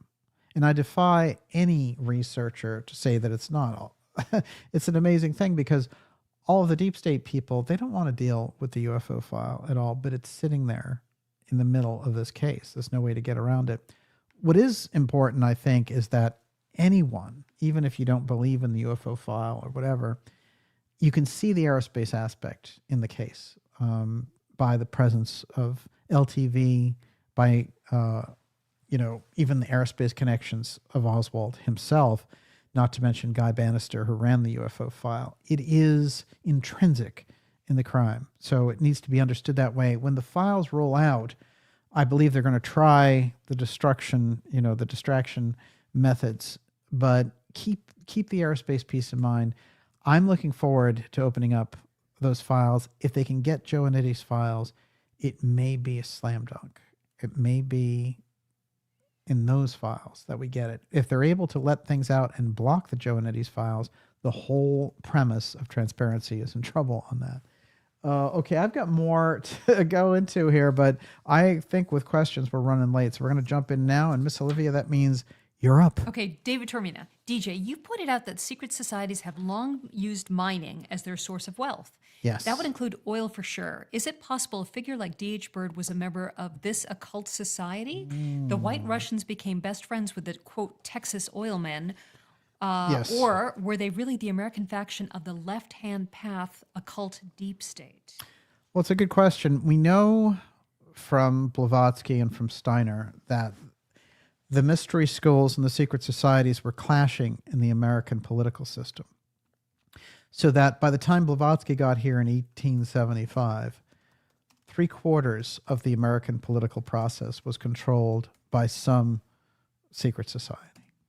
And they, in fact, are the ones who boot her out of America using the Constitution. It's never clear how they did it, but the fact is on the record by the people who knew that they used the Constitution to do it. So maybe the fact that she was from Russia and a woman, they had some abilities there. I've often thought about exactly how they booted her out of the country. But if you look into an obscure set of letters, and we've read them on this program.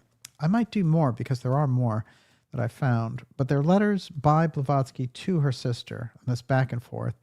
And there's something in there about fairy gold, and it is this gold that she's able to move through these different countries with. And it turns out that the mystery schools that are, operating and trying to move and help her are, producing this gold for her.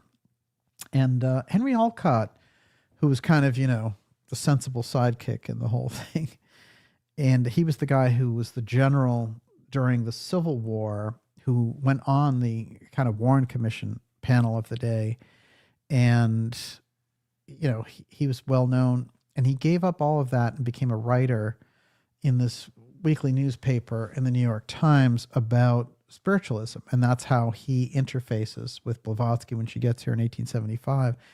But he said in all of our travels through India and all these other places, we'd show up with no money. And, I was expecting the worst. And then she'd have this gold, and, this gold would seem to pop in out of thin air.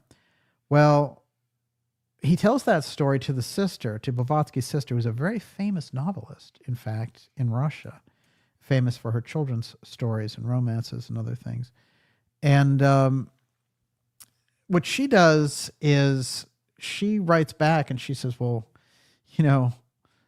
I asked Helena about this, and then there's this whole letter exchange with her and Helena, and her saying, Helena telling her, well, the mystery schools, they own all of the mining operations. They own all of the mines in the world. And the thing is, whenever they've tried to interface with just regular people, they can't, like the low vibration of people, being jealous or killing each other over money or whatever it is, they learned not to deal with them directly. So there's some kind of interface there where mining operations go on, but still the mystery schools control that.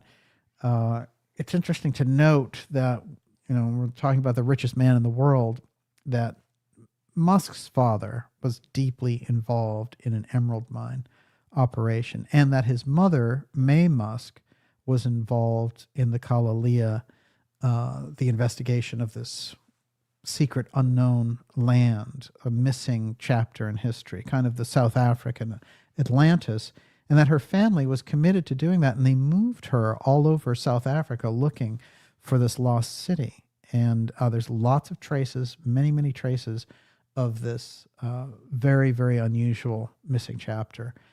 One of the things I talked about when I went on the Alex Jones show was about Michael Cremo. And of course, we had Michael on for a couple of interviews. That's a number of years ago now, but I always was fascinated by his work. One of the incredible things in his forbidden archaeology and how potent this work is compared to the fluff that you see running around Twitter or whatever.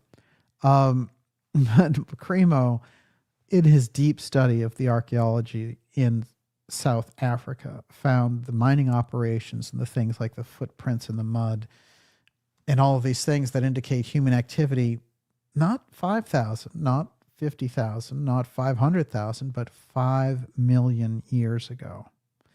So what are we really talking about here? What was actually going on in the buildup to the stage of, when you get to Samaria and all the rest of it? In the Casey story, let's say you've got 250,000 BC when Atlantis starts to get into a real, stride, and Emilius is there and the 2-eye crystal is developed. By the time you get, if you go further back than that, there's not a very clear record of what's going on. And here's Cremo finding these operations and these dates.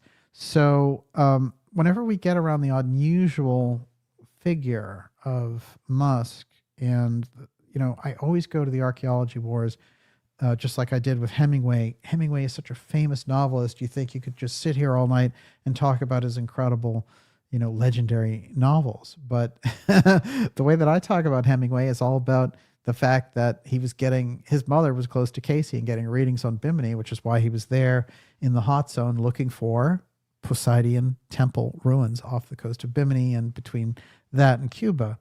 And the fact that that has a JFK interface, in that JFK will risk a national security incident to get the vault of information that Hemingway has about the hot zone and the Atlantean ruins out of Cuba, answers a lot of questions in history, like why does the JFK Library have the largest collection of Ernest Hemingway material? There's no Ernest Hemingway museum that has anything even close. So it's all there, and it's there for a reason. Everyone, you're watching the Dark Journalist Show. It's COG, JFK, NASA, and the UFO File Revealed. You're up. Okay, getting down to it.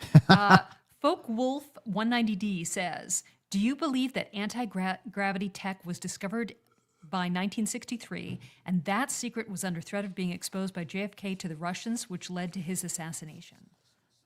The anti-gravity aspect, T.T. Brown's experiments, they had it.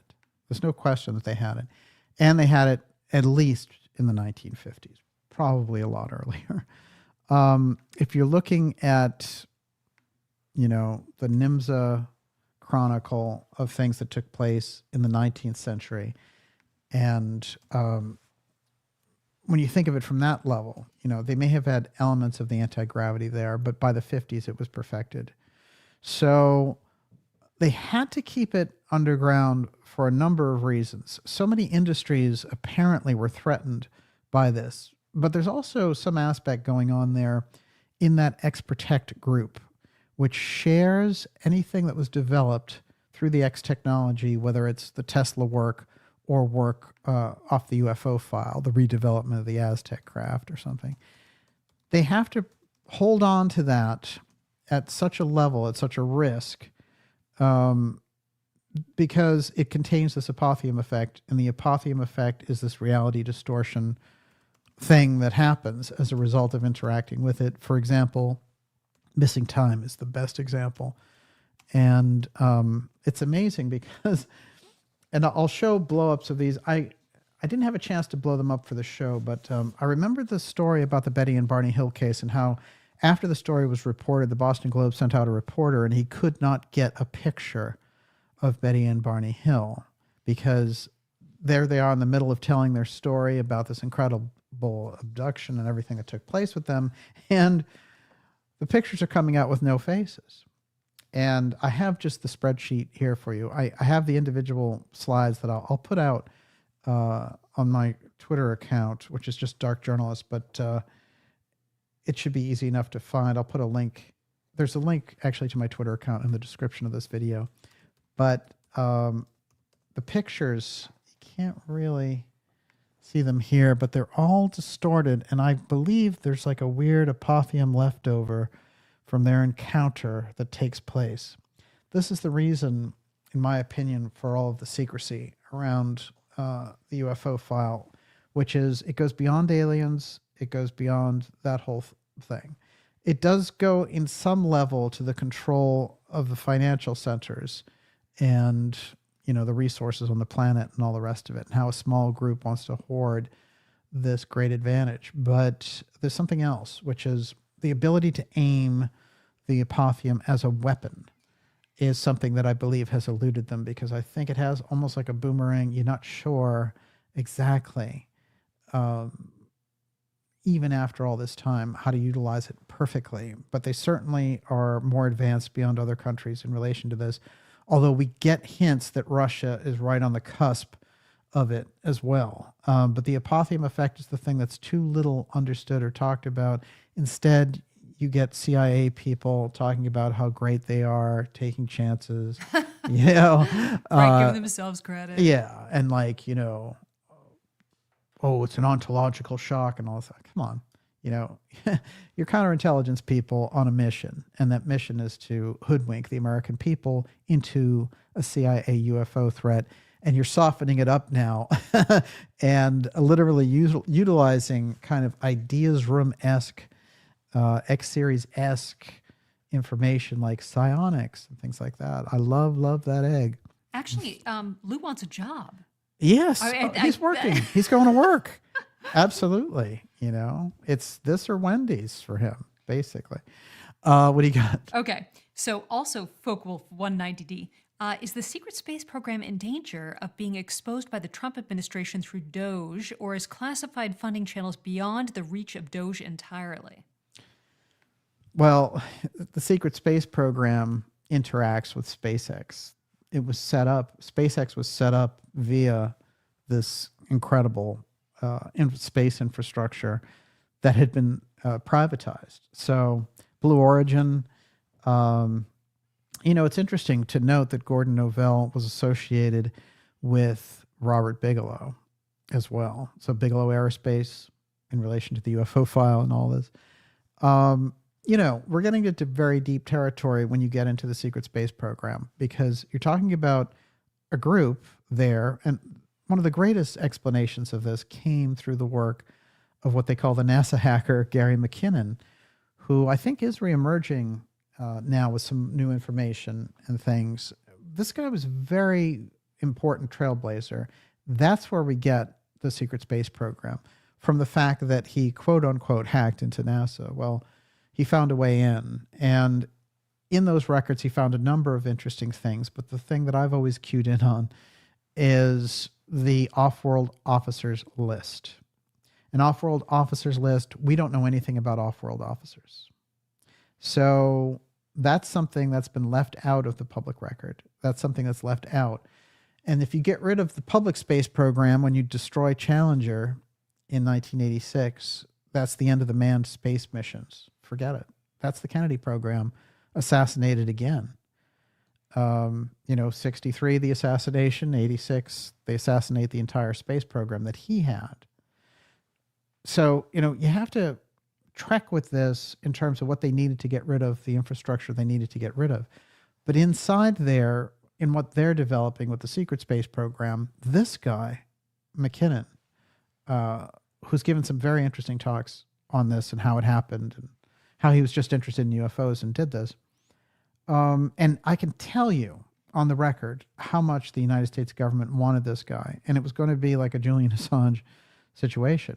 And, I've brought up before how there was a meeting there with Obama and James Cameron, who was the PM of the UK at the time. And they're talking about how do we, the reporters are asking, how do you extradite this guy? What's going on? And, Obama says, I'm not going to talk about it, but we're going to go through the channels, but we're going to get him.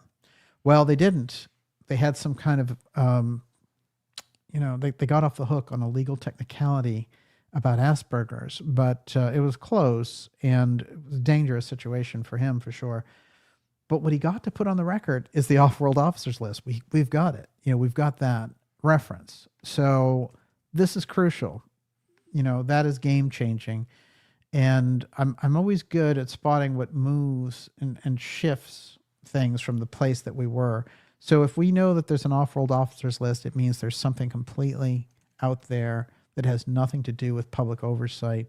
It's just like the continuity of government, underground bunker, setup and that whole power structure. So these are things that are outside of normal constitutional government. The question is, how do you rein them in? And the secret space program, through something like Space Force, certainly Trump is aware of it. And the attempt to pull it back under the executive branch, I think, was active there. How do you even talk about this? But Musk's presence is interesting because he's a beneficiary of the secret space program, you could say. The fact that he's silent on UFOs is also very telling as well. What do you got? Joey Kelly. Steiner talks about the fall of the spirits of darkness in 1879. This major event would mark an entrance of fallen spiritual beings into Earth evolution. Could this be a missing link in the UFO file?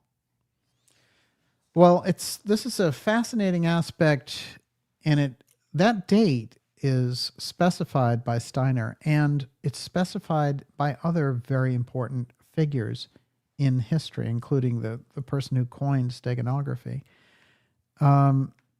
Here's the deal. In that cosmology that Steiner is giving us there, that Michael wins this tremendous battle for humanity. And so humanity can move forward. Things are different in sort of the afterworld, the heavenly realms, as a result of this battle that Michael wins. And so it's the herald of this Michael era. Now, it's interesting because when you think about this, what happens as a result of it, though, is that those dark forces that were in battle in heaven, operating in that higher structure, are kind of thrown down. So in this cosmology that Steiner's laying out, those forces come to the earth. So what are they going to do on the earth? And humanity, on one hand, gets in a tremendous boost spiritually from this victory, but also has to deal with the fact that now there are these forces here unleashed, and we're in this era of coping with this, and yet it's an evolutionary step. Like we've stepped forward dramatically from being the plaything of these dark forces. That's where the Ahrimanic information comes in. That's where the Eighth Sphere information in Steiner's work stands alone in giving us a real hint and an insight into what's going on that's coming through the technology in the 21st century. That's where the great challenge is. Remember, Theosophy has it that basically humanity moving into the next epoch is that group, that group that's coming in is psychic naturally. They have more of a tendency towards peacefulness, and humanity is going to reach this kind of golden age. And I believe that all could be true. The thing is, what Steiner does is he puts in the left out part, which is, oh, wait, you have this big clash with Ahriman first. And if humanity is caught unawares in that clash, according to Steiner, then our spiritual evolutionary track is thrown off dramatically. And we may not fulfill our spiritual evolutionary role. So a lot is at stake. And, sometimes we think when we're talking about politics and things like that, that it doesn't include some of these background spiritual, mystical foundations. And yet, of course, they're in the very heart of all of it. That's the interesting thing. Yes. What do you got?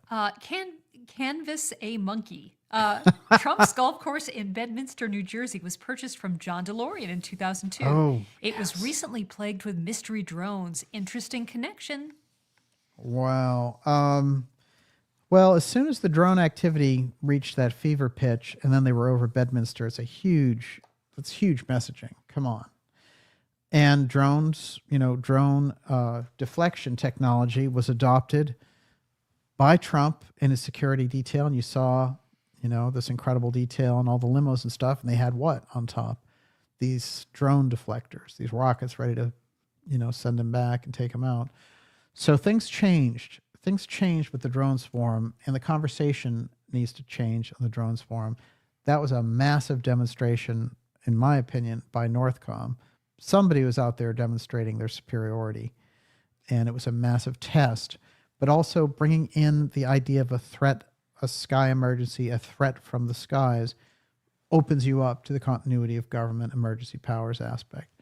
And when you get deep into it, you can see the way that they've talked about the UFO file publicly. It is a key option for them to launch a false alien threat, as opposed to the real fact that there is something, there's a real UFO file and there is something flying in the skies. But if they can turn the public's mind into a UFO threat piece, then it makes this whole thing easier. Well, let me tell you, when the drones were going off, and it was, they still are. But when they reached this fever pitch in December, that they were going over Trump's residence, we're really in it right there. So that's a wake-up call. That type of activity, there has to be accountability. And Northcom was conducting a huge homeland synchronizer experiment at the time. That was their role. That's what they were doing. It was happening at the same time. So you suddenly get a drone swarm. They're doing a massive exercise. We have to put those two things together. And I've pointed out the incredible crossover of the COG Northcom commanders with the UFO file in bases like Malmstrom, MacDill, and even that the former COG commander was from the 509th group, which came out of Roswell. If you go back in the lineage, they're the ones who found the Roswell wreckage and the hieroglyphics and the metal that wouldn't bend and all that stuff. So, there's a crossover with the secrecy of the UFO file and the continuity of government group. It's undeniable. Yes. YouTuber 427, Litton Industries organized black budget money stream via control of Howard Hughes. And Yes. Foober fighter, Litton Industries was the microwave master. They made the phase conjugated radar that could knock down the UFOs the way Truman wanted. Oh, well, this goes to the Melchizedek device. I did 3 episodes now on Brother Sunburst and the Melchizedek device. This is important, which is that device, what I call the UFO killer. It's a device, not a person, is something that comes up in the interview that John Trump gives at the end of his life, saying these FBI, people, when they're sending him in to get Tesla's papers, they don't say, look for information on the death ray. They say, find this device he was working on that could take, quote, flying objects down at a distance. That's the UFO killer. That is the Melchizedek device. And I have a new episode on that. But Brother Sunburst was an opening with it because some of the information I found out about Brother Sunburst and the things that he experimented with on his farm open this conversation up dramatically, in the past few weeks, news has broken so heavily that I haven't been able to get to that episode. But it's coming up, and it's going to be remarkable. Litton Industries is featured in my X-Protect UFO File Assassins documentary heavily, and including the fact that they're associated with the 1973 Mississippi UFO incident with Calvin Parker. Pascagoula. Pascagoula, indeed. All right, what do you got? Pascal, before you go any further, another piece on this, which I've tried to, when we're threading that needle of the UFO file in relation to the secrecy around the assassination, for example, and other geopolitical events, but it is E. Howard Hunt who in private spoke to Watergate lawyer Douglas Caddy before he went to prison and said JFK was about to share our most significant secret, national security secret, with the Russians. That's why he was assassinated. And Caddy asked him, what could be a secret? You know, what is the most important security secret? And he said the UFO file. Alien presence. And that's Hunt, who was the top CIA man during the Kennedy era and throughout the 50s and 60s, and who went down hard for Watergate and went to prison and all the rest, working for the plumbers, as it were. And Caddy was his lawyer, and also the lawyer for the Watergate 7. Caddy told me on this program how that conversation went, and I just said that to you, but these are the threads. It's fundamental. It can't be denied. There's a role of the UFO file central to the crime, and they gave themselves the ability to say, well, if he's going to share our most vital national security secret with the Russians, then he's a national security threat. Well, where did that language come up? It's very interesting. There's a very odd story about Ricky White. Mm-hmm. Ricky White was the son of Roscoe White, who was a Dallas policeman who was used. He had been to Atsugi in Japan with Lee Harvey Oswald, and he was used as a double also of Oswald. So we've had a few doubles of Oswald tonight. And he was also excellent at photography. And that's where they got that weird picture of the Photoshop of the backyard photo and all the rest among his souvenirs. But one of the unusual things is that his son, Ricky, found his diary in an attic in a bedpost. And it was hidden in there. And it talked about how his code name was Mandarin, and he was going to be in Dallas in November 22nd to eliminate a national security threat. And it's funny because this national security threat thing is used in the background over and over again when it comes to Kennedy. And so what they were able to do, the rationale, as it were, where they could pull in everybody without just being like they could still claim to be patriotic doing it, taking him out, was to say, oh, he's a national security threat. He's going to share the UFO file with the Russians. And, all the people that we brought over who built our space program, that whole paperclip group, they just killed 30 million Russians. They don't want to share anything with the Russians. They want this technology to take them to the moon. They don't want to share that. Kennedy wants a joint moon mission. This is history. And history got changed because instead we went to the moon solo. People still don't know how we do it. Other countries haven't done it. How did we get off the moon? They were obviously utilizing that technology. This is the real cover-up around the moon missions. So keep that in mind. All right, we take two more questions, Miss Olivia, and we're done. Okay, Bo Krills, what does DJ think about UFOs showing up over the one place on Earth that housed the A-bomb, Roswell, 509th Group? A warning, curiosity, aliens, or Nazis in their Antarctic craft? Roswell, a shoot-down, not a crash, using the Tesla tech/weapon. They did not like those craft above our most secret weapons storage facility. Absolutely. I don't think it's Nazi craft that crashes in Roswell. There are too many good descriptions of the quote-unquote aliens themselves. And the material and the hieroglyphs, there's something from a different order that crashed there. There's no question in my mind. Now, what's unusual is you're right. They had the only intelligence group that could drop the atomic bomb right there. And we know about this interaction of UFOs and nuclear sites, but let's go even a little bit deeper. If you go to 1931, who will you find in Roswell setting off rockets? It's Goddard and Jack Parsons. Jack Parsons, of course, the whole occult angle, but also the father of our rocket program, and him so close to Crowley and a priest of the OTO and everything else. This interface of NASA, the space program, and the occult part can't be missed. It is a crucial factor for understanding how this system works. But if you're going to go back 16 years earlier, wind back the clock to 1931 and have them setting off rockets there, what does that tell you about the area? Something is going on there in that area even before the incident. And the incident is major. It's game-changing. Here's another thing I want to mention about Roswell. People assume, well, Roswell, they massaged the facts, they did whatever, it was a government disinformation. Sometimes you hear things like that. Let me tell you, the Roswell incident, as soon as it was announced, was covered up. And then it sat there covered up. No one knew anything about it. If you read 50s and 60s and 70s books about UFOs, you're not going to find Roswell in there because it wasn't until 1979 that Stanton Friedman was told that Jesse Marcel was retired intelligence agent who took care of that, lived in Louisiana, and went and visited him and got the story. So 47 to 79, 32 years it lays waste.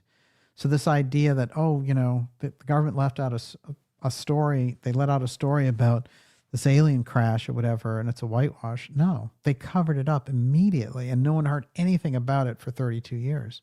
So that's the Roswell cover-up, and Marcel is an entirely credible character, as was his son, who I exchanged a couple of emails with before he passed away, and he certainly saw the I-beams with the hieroglyphs on them and the strange wreckage from the crash, including the metal that wouldn't bend and the unusual, you couldn't set it on fire and all the rest of it. The wreckage there and the crash there, why they crashed, is a great question, and it's not easy to imagine. But I will say that, there is a law of accident, of course, on the Earth and in the universe. And the idea that people say, well, these UFOs, they go all the way across the galaxies just to crash here on Earth. Yes, there's a law of accident even with very advanced craft like that. So, I think it is rare. But nonetheless, it does happen. And when you get to the law of accident, I'm not even talking, we could go deeper and do the Gurdjieff law of accident. I did a whole episode on that back in October. And so keep that in mind. There's a law of accident even when you're dealing with advanced craft. And that was an accident. As was the fact that those, whatever they were, the beings that they got, one of them was still alive. And so, we had our hands on one of them.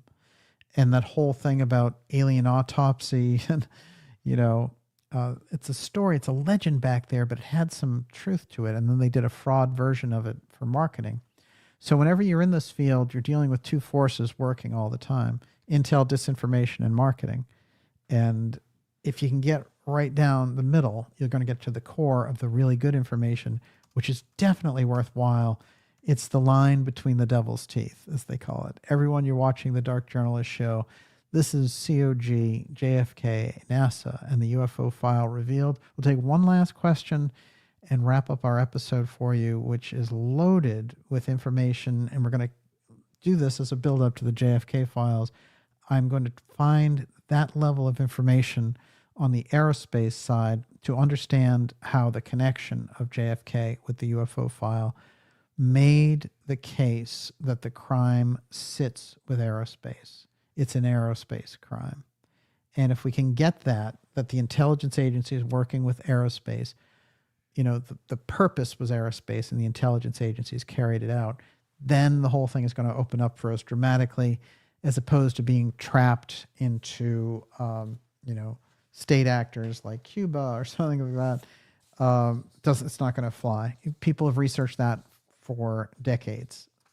When you get into the upper levels of what JFK was up against. These were people who wanted to keep that information to themselves. And when you get to LeMay, for example, it's Barry Goldwater's famous story that he calls him up and he says, I keep hearing about this Wright-Patterson, hangar, and are you keeping UFO stuff in here? And how LeMay shouted at him, and he never shouted at him because he was a senator and almost president. And he said, if you ever ask me that again, I'll never speak to you. So they know what they got, and they know from that Expertech level what they needed to do to keep it. But strangely enough, there were people somehow who had access as well. And one of those people who had access to the information around it was President Kennedy. So it's a factor that can't be denied. You could argue over whether it was the cause or not, but I can tell you, if Robert Sarbarker was telling us that the UFO file, and he's the top physicist at the time, that the UFO file was ranked higher on the secrecy level than the atomic bomb, what do you think? Do you think they would remove a president to do it? That's been my conclusion as a researcher on this for a number of years. Yes, Miss Olivia. Flipper Fighter, in Corso's book, there is no wiring in the alien craft. Lately, there's a report of a substance called LK99, which is a superconductor at room temperature. This is the wiring. LK99 is also a repellent of gravity. Yeah, this is the thing. Look, I think we only think of wiring because it's what we're accustomed to. I think if there were an off-world group and they were looking at us and they wanted to, build something that would operate here, they might adopt certain types of aerospace that would be utilized just for planet Earth. But the wiring for craft like that, apparently, in terms of humanity, is in here. And that's the true psychic link to that X technology. We've pointed it out on multiple occasions. And that whole thing, as I said, is being hijacked with the psionic narrative by the CIA counter-intel people, trying to throw the public off the track. If the public gets on this track, as the Ideas Room X series track, then it's a potent piece of information. It's a totally different ballgame. And that includes for very advanced physics as well, which I think plays a major role in the heart of this. And I think the apotheum part is a good snapshot for us to understand that. Really, what always interested me far more than the counterintelligence dribble about, how great they are for trying to release this and, all that nonsense drama. Go back to the original researchers, like Leonard Stringfield and Mack and others. Read about people's encounters with UFOs. Read about how families have them in their family line. Read about how they seem to be tracking them or checking up on their work or whatever, and how a number of these abductions went down dramatically, say after 2005, 2006, that they slid off the scale. Well, we have to ask the question, were they checking out humanity at a point where it was not polluted by certain types of chemtrails and the COVID op and all the rest of it? Did they need a good snapshot of actual humanity before all of the AI skullduggery kicked in and, the mRNA and all the rest of it? This, to me, says a lot. That's very potent track to go down. And it's interesting because some of the things that are happening now, people are starting to make fun of the counterintelligence people. Now, I think it was the egg that really took things off a cliff. The egg was the egg laid an egg, right? It was the worst story I've ever seen. News Nation pumped it to the hilt. You had what they're doing with Chris Cuomo's face in News Nation is amazing because his head goes from here to here in the screen talking to you. So it's like this, uncontrollable evil head box of Chris Cuomo and Russ Coulthart and all their BS. It has nothing to do with the UFO file, nothing at all. And I think that we need to get rid of the term UFO, CIA UFO whistleblower. No, They don't exist. People worked for the Central Intelligence Agency, as counterintelligence agents coming out to give you the truth. It's not going to happen. That's why James Clapper producing the latest Age of Disclosure thing, and everyone's supposed to go into a cinema and pay money for that nonsense. Come on. That's a commercial. Just look at who produced and directed it. It's Chris Mellon's guy, who is Lou Elizondo's book agent. That's all you need to know. This whole thing, remember, they operate the weird web the way that they operate. But it's a financial web. It's a narrative web. It's a rewards web. It has this whole pet treats thing for people who go along with it. That whole thing needs to be exposed. It has nothing to do with genuine UFO information. Remember the researchers. Go down the information with the researchers. David Jacobs. Spent many hours talking to David Jacobs. Had him on the program. Stanton Friedman. These people understood what we were up against on it. And the information was so much better. It's night and day. This other thing is nothing. It just, those people just need to go away. And they will if, they're not going anywhere anytime soon. But ultimately, if their op doesn't work, the CIA tends to pull back. The deep state pulls back. They're like, oh, we're not getting the results we wanted. Elizondo's out there swearing at everybody. That's not going to do it.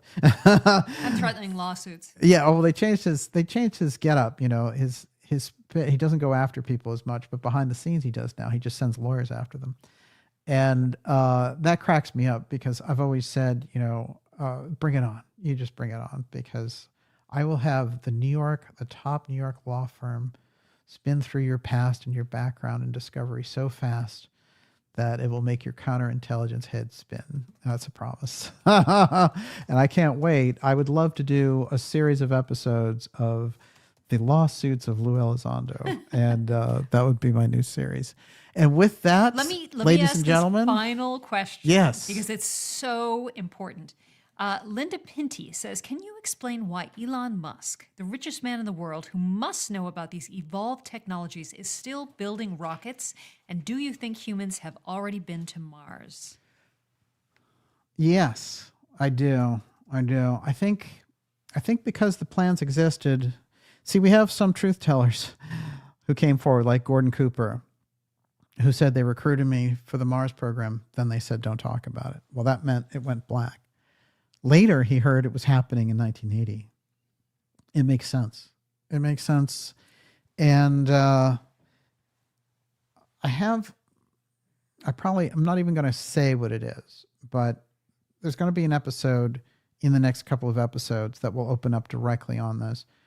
And I have some information there that is going to make it very plain that something took place of a Mars mission already. In terms of Musk has controlled.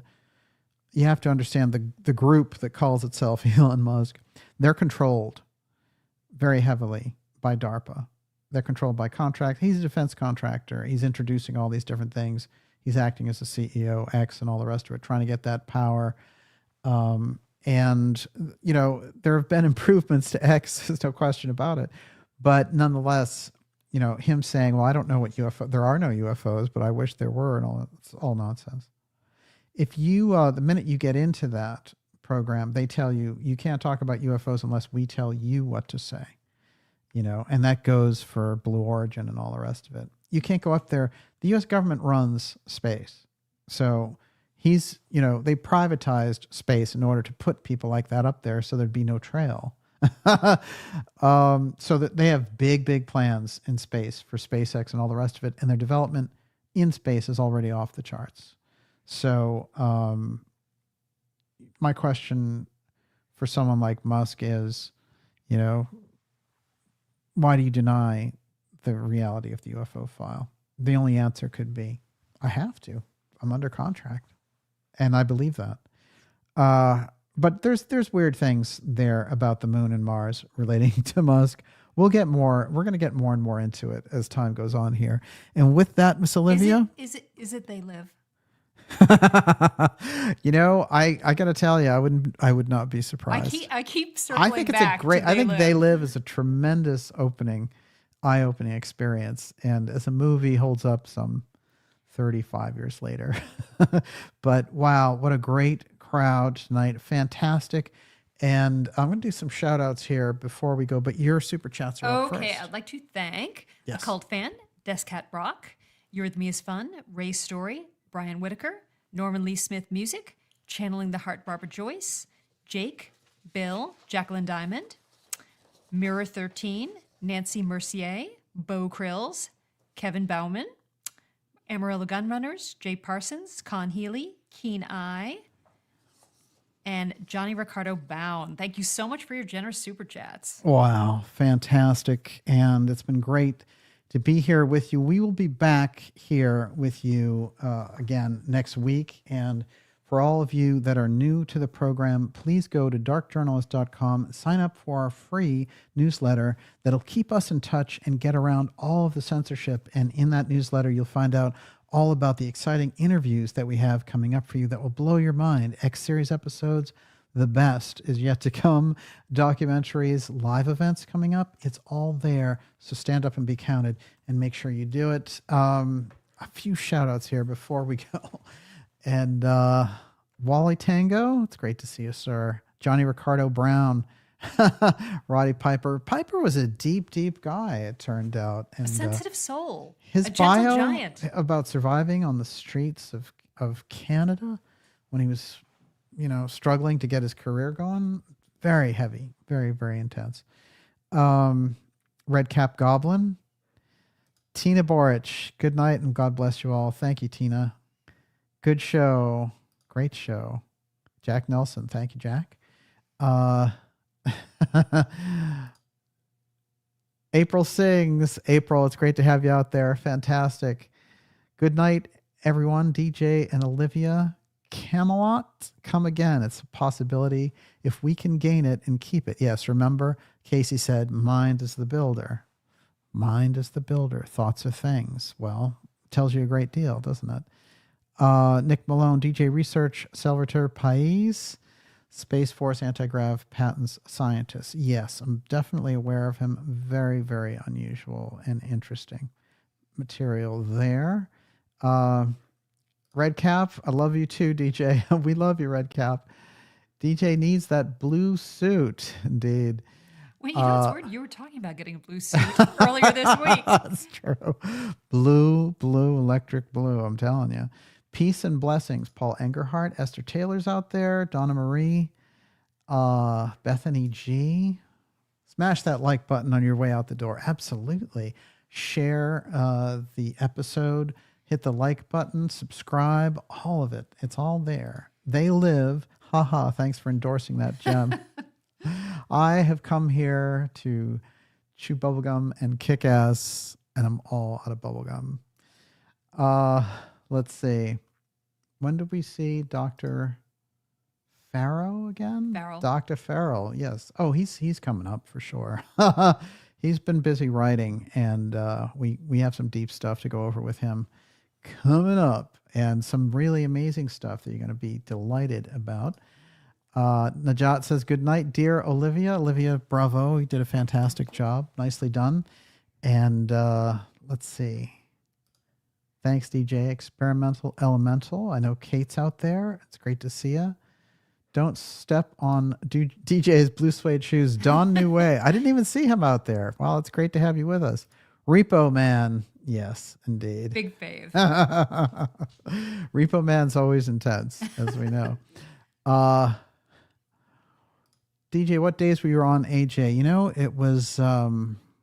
Monday. Yeah, okay. Monday. And we did an hour and a half, and it was deep. At a certain point, I talked about where the green ants dream, about the Australian Aborigines, so we're going deep in.